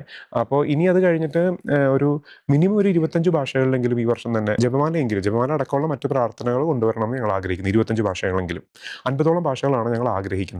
അപ്പോൾ കുട്ടികളുടെ വേദപാഠം കുറഞ്ഞ പക്ഷം 10 ഭാഷകളിലെങ്കിലും കൊണ്ടുവരണം എന്ന് ഞങ്ങൾ ആഗ്രഹിക്കുന്നു. വേദപാഠം എന്ന് ഉദ്ദേശിക്കുന്നത് ഇപ്പോൾ ജനറിക് ഫെയ്ത്ത് ഫോർമേഷൻ കണ്ടന്റുകൾ കൊണ്ടുവരണം എന്ന് ആഗ്രഹമുണ്ട്. ഇപ്പോൾ സെയിൻസിൻ്റെ സ്റ്റോറീസും ബൈബിൾ സ്റ്റോറീസ് അടക്കമുള്ളത്. അതല്ലാതെ സ്പെസിഫിക് ആയിട്ട് സെറിബ്രൽ റൈറ്റിൻ്റെ മതബോധനം കൊണ്ടുവരണം ആഗ്രഹമുണ്ട്. അതുപോലെ ലാറ്റിൻ റൈറ്റിൻ്റെ, അപ്പോൾ KRLC-BCയുടെ റീജിയണൽ ലാറ്റിൻ കാത്തലിക് ബിഷപ്പ് കൗൺസിലിൻ്റെ ഒരു റെക്കഗ്നീഷൻ നമുക്കുണ്ട്. അവരുടെ ഫെയ്ത്ത് ഫോർമേഷൻ പാർട്ണറാണ് നമ്മൾ. അപ്പോൾ അതാണ് നമ്മൾ ആദ്യം മുമ്പിലുള്ള ഒരു പ്രൊജക്റ്റ്. 2027 ജൂണോടുകൂടി റിലീസ് ചെയ്യാൻ പറ്റും എന്ന് പ്രതീക്ഷിക്കുന്ന ഒരു പ്രൊജക്റ്റ് അതാണ്. അതല്ലാതെ ജനറിക് ആയിട്ടുള്ള വേദപാഠവും ഞങ്ങൾ ഒരുക്കാനായിട്ട് ശ്രമിക്കുന്നു. അതും മറ്റു ഭാഷകളിൽ കൊണ്ടുവരണം എന്ന് ആഗ്രഹിക്കുന്നു. അപ്പോൾ ഇതിനൊക്കെയുള്ളൊരു ടെക്നിക്കൽ ടീമിനെയും ഒരു എന്താ പറയുന്നത് വേൾഡ് ഒരു കോർഡിനേഷൻ ടീമിനെയും കൊച്ചിയിൽ അല്ലെങ്കിൽ കേരളത്തിൽ ബേസ് ചെയ്യണമെന്ന് ഞങ്ങൾ ആഗ്രഹിക്കുന്നു. പിന്നെ ഓരോ നാട്ടിലും ഇതേപോലെ പല മിനിസ്ട്രികളുണ്ട്. ഇപ്പോൾ ഷെക്കീന അടക്കമുള്ള ഒരുപാട് മിനിസ്ട്രികളുണ്ട്. ഇവരോടൊക്കെ സഹകരിച്ചുകൊണ്ട് പ്രവർത്തിക്കാൻ സാധിക്കുന്ന ഒരു ആഗോള മിനിസ്ട്രി ആയിട്ടാണ് സാൻഡ്രോയെ ഞങ്ങൾ കാണാനായിട്ട് ആഗ്രഹിക്കുന്നത്. അല്ലാതെ ഇതൊരു ഇൻഡിപെൻഡൻ്റ് ആയിട്ടുള്ള ഒരു മീഡിയ ഓർഗനൈസേഷൻ ആയിരിക്കില്ല. It will be associating with medias and ministries worldwide and supporting the Catholic missions worldwide and employing Catholic talents worldwide. ഇതാണ് അൾട്ടിമേറ്റ് ആഗ്രഹം. ഇതിൻ്റെ ഒരു റവന്യൂ സ്ട്രീമും മറ്റു കാര്യങ്ങളൊക്കെ വരുവാണെന്നുണ്ടെങ്കിലും അത് തിരുസഭയുടെ മൊത്തം സിസ്റ്റത്തിലേക്ക് പ്രൊവൈഡ് ചെയ്യാൻ സാധിക്കുന്ന തരത്തിലുള്ളൊരു സ്വപ്നമാണ് നമുക്കുള്ളത്. ഞങ്ങളൊക്കെ പോയാലും ഇത് സഭയ്ക്ക് ഉപകാരപ്പെടുന്ന രീതിയിൽ മാറ്റണമെന്നാണ് ഞങ്ങൾ ആഗ്രഹിക്കുന്നത്. ഓക്കെ. ഇപ്പോൾ ഈ ഒരു വേളയിൽ യുവാക്കളോട് പറയാനുള്ള ഒരു സന്ദേശം, പ്രത്യേകിച്ച് എന്തായാലും ഇതൊരു സൈബർ റിലേറ്റഡ് ആയിട്ടൊരു മിഷനാണ് കൂടുതലായിട്ടും വരുന്നത്. അപ്പോൾ ഇനിയും ഈ ഒരു കാലഘട്ടം, ഇനി വരാൻ പോകുന്നൊരു കാലഘട്ടം AI-യുടെ കാലഘട്ടമാണെന്ന് പറയപ്പെടുന്നുണ്ട്. അപ്പോൾ കൂടുതലായിട്ടും യുവാക്കളുടെ, വളർന്നു വരുന്ന യുവജനങ്ങളുടെ, കൗമാരക്കാരുടെ തീർച്ചയായിട്ടും അവരുടെ ഒരു സപ്പോർട്ട്, ഒരു വില്ലിങ്നെസ് തീർച്ചയായിട്ടും ഇതിൻ്റെ അണിയറ പ്രവർത്തനങ്ങൾ തീർച്ചയായിട്ടും വേണ്ടതാണ്. അപ്പോൾ അവരോട് പറയാനുള്ള 1-2 വാക്കുകൾ സംസാരിക്കാം, 1-2 കാര്യം പറയാം. തീർച്ചയായിട്ടും.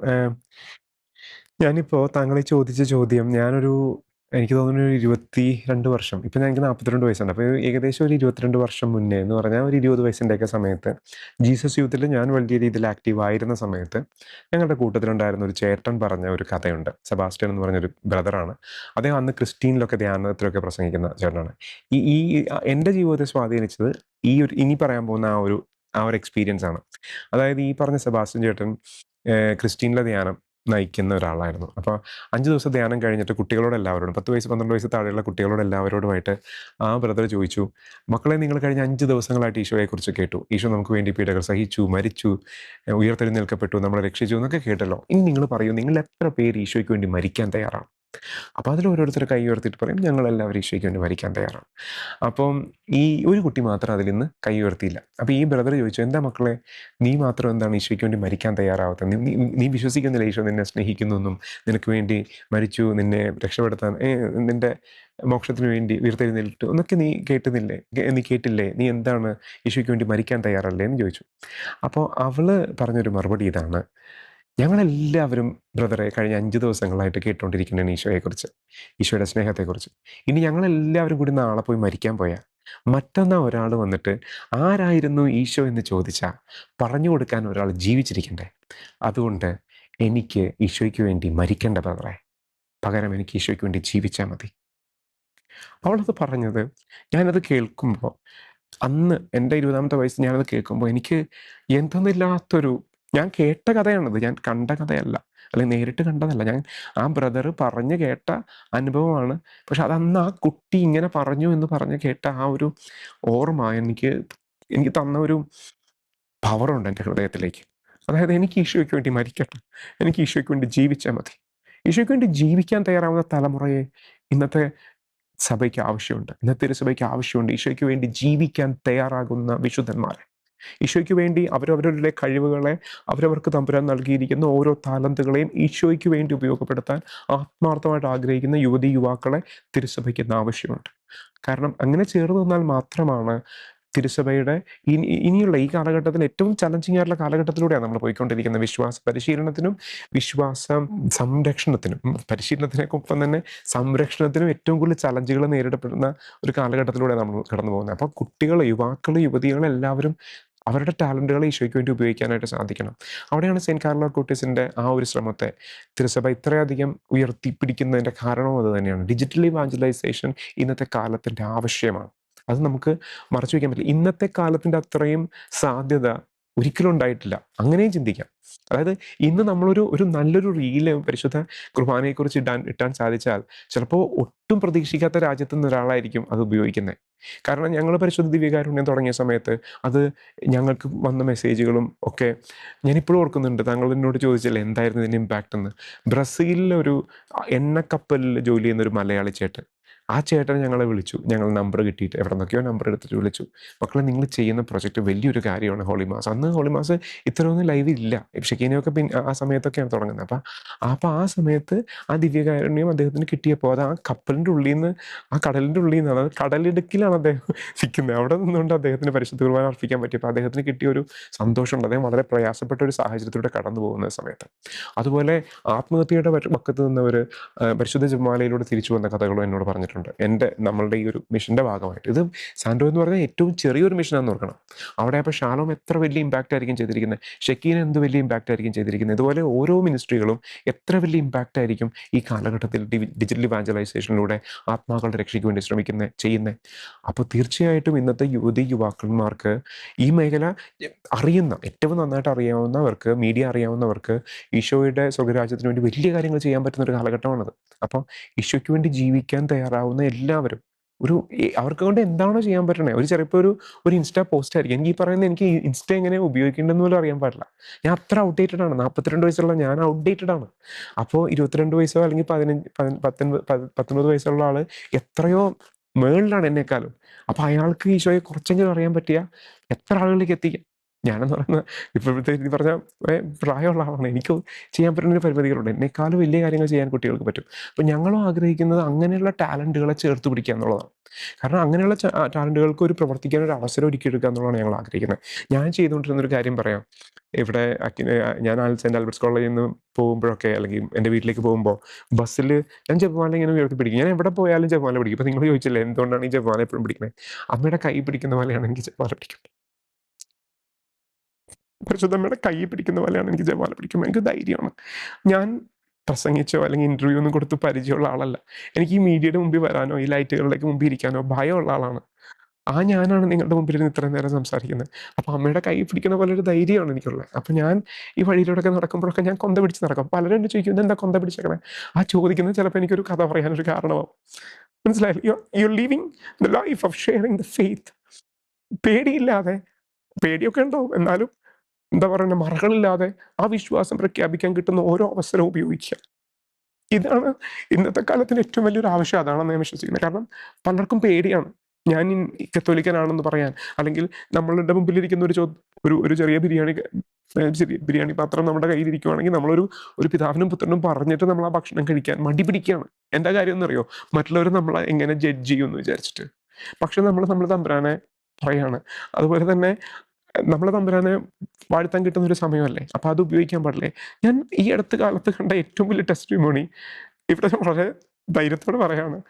സഞ്ജു സാംസന്റെ ആ ടെസ്റ്റിമോണി, വേറൊന്നും പറഞ്ഞിട്ടില്ല, ഒറ്റ ആക്ഷനേ ഉള്ളൂ. ആ ആക്ഷൻ ആക്ച്വലി ടെൽസ് എവറിത്തിങ്. എന്നോട് എൻ്റെ ഒരു വൈദിക സുഹൃത്ത് പറഞ്ഞൊരു പോയിന്റ് ഉണ്ട്. അതിന് മുന്നേയുള്ള പുള്ളിയുടെ സെഞ്ചുറികളിലൊക്കെ പുള്ളി മസിലാണ് കാണിച്ചുകൊണ്ടിരുന്നത്. ആദ്യമായിട്ടാണ് ഇങ്ങനെ കണ്ടതെന്ന് പറഞ്ഞു. അതായത് ആ ക്വാർട്ടർ ഫൈനൽ പോലെയുള്ള ആ നോക്കൗട്ടിന്റെ ആ വിജയത്തിന് ശേഷം മുട്ടുമേ നിന്ന് സ്തുതി പറഞ്ഞപ്പോൾ that was A statement he made. Jemima Rodrigues ചെയ്തതും ഇത് തന്നെയാണ്. അപ്പൊ അതെത്ര അധികം യുവാക്കന്മാർക്ക് ഒരു പ്രേരണ നൽകിയിട്ടുണ്ടാവും. എൻ്റെ ബുദ്ധിക്കപ്പുറമാണ് തമ്പുരാന്റെ ബുദ്ധി. ചേർത്ത് വയ്ക്കപ്പെടേണ്ടത് കർത്താവിന്റെ സന്നിധിയിലേക്കാണ്. നിന്റെ പരിശ്രമങ്ങളെ കർത്താവ് അനുഗ്രഹിക്കും, വലിയ രീതിയിൽ നമ്മൾ അനുഗ്രഹിക്കും. ഇത് എൻ്റെ ജീവിതത്തിന്റെ സാക്ഷ്യമാണ്. എൻ്റെ ജീവിതത്തിന് മാത്രമല്ല, ഈശോയ്ക്ക് വേണ്ടി ജീവിക്കാൻ ആഗ്രഹിച്ച എല്ലാവരുടെയും ജീവിതത്തിൻ്റെ സാക്ഷ്യം അതാണ്. ഇപ്പോൾ ഷെക്കീന ന്യൂസിനെ കുറിച്ച് പറയുമ്പോൾ, സന്തോഷ് ബ്രദറിൻ്റെ ആണെങ്കിലും, ഇപ്പോൾ ഷാലോമിനെ കുറിച്ച് പറയുമ്പോൾ, ബെനി സാറിൻ്റെ ആണെങ്കിലും ഒക്കെ ജീവിതത്തിൽ അതുപോലെ ഓരോരുത്തരുടെയും അതിലും പിറകിൽ പ്രവർത്തിക്കുന്ന എത്രയോ പേരുണ്ട് അല്ലേ. ഇവരെല്ലാവരുടെയും ഈ മിനിസ്ട്രികളിലൊക്കെ ഇത് യാത്ര തുടങ്ങുമ്പോൾ ഇത് എങ്ങനെയാണെന്ന് അറിയാൻ പാടില്ല. പക്ഷെ കർത്താവ് ചേർത്ത് പിടിച്ചു കൊണ്ടുവന്നും വഴി നടത്തുന്ന ഒരു അനുഭവം എല്ലാവർക്കും ഉണ്ടായിട്ടുണ്ട്. അത് ആ അനുഭവം ഇല്ലാതെ നമുക്കൊരിക്കലും മുന്നോട്ട് പോകാൻ പറ്റില്ല. അപ്പം ഞാൻ യുവതീ-യുവാക്കളോട് പറയുന്നൊരു കാര്യം, നമ്മുടെ പരിശ്രമങ്ങളെ കർത്താവിൻ്റെ കരങ്ങളിലേക്ക് ചേർത്ത് വയ്ക്കാൻ സാധിച്ചാൽ, നമ്മളെ കൊണ്ട് ചിന്തിക്കുമ്പോൾ ഇതൊന്നും നടക്കാൻ സാധ്യതയില്ലാത്തതായിരിക്കും. പക്ഷേ കർത്താവിന് ഇതൊന്നും അസാധ്യമല്ല. അപ്പോൾ കർത്താവിൻ്റെ കരങ്ങളിലേക്ക് കൊടുക്കുക. നിങ്ങളുടെ കഴിവുകളെ, നിങ്ങൾക്ക് തന്നിരിക്കുന്ന താലന്തുകളെ കർത്താവിൻ്റെ തിരുസന്നിധിയിലേക്ക് സമർപ്പിച്ചു കഴിഞ്ഞാൽ തമ്പുരാൻ നിങ്ങളെ വലിയ രീതിയിൽ ഉപയോഗിക്കും. കർത്താവിൻ്റെ ഉപകരണമാക്കി നിങ്ങളെ മാറ്റി വയ്ക്കും. അപ്പോൾ അതാണ് എനിക്ക് എല്ലാവരോടും പറയാനുള്ളത്. നമ്മളുടെ ജീവിതത്തിലെ കുഞ്ഞു കുഞ്ഞു ശ്രമങ്ങളിലൂടെ സുവിശേഷം പ്രഘോഷിക്കാനായിട്ട്, നമ്മളായിരിക്കുന്ന സാഹചര്യത്തിൽ സുവിശേഷം പ്രഘോഷിക്കാനായിട്ട്, ഞാൻ പറഞ്ഞ പോലെ വലിയ കാര്യമൊന്നും ചെയ്യേണ്ട. നമ്മളൊരു ഭക്ഷണം കഴിക്കുമ്പോൾ ഒരു ഗ്രേസ് ചെല്ലുമ്പോൾ അത് മറ്റുള്ളവരെ കാണിക്കാൻ വേണ്ടിയിട്ടാണെന്ന് വേണമെങ്കിൽ പറയാം. പക്ഷെ എന്നാൽ പോലും അങ്ങനെയല്ല ഞാൻ ഉദ്ദേശിച്ചത്. ഞാൻ പറഞ്ഞാൽ that shows that we are respecting the food, or the Lord has blessed us with food.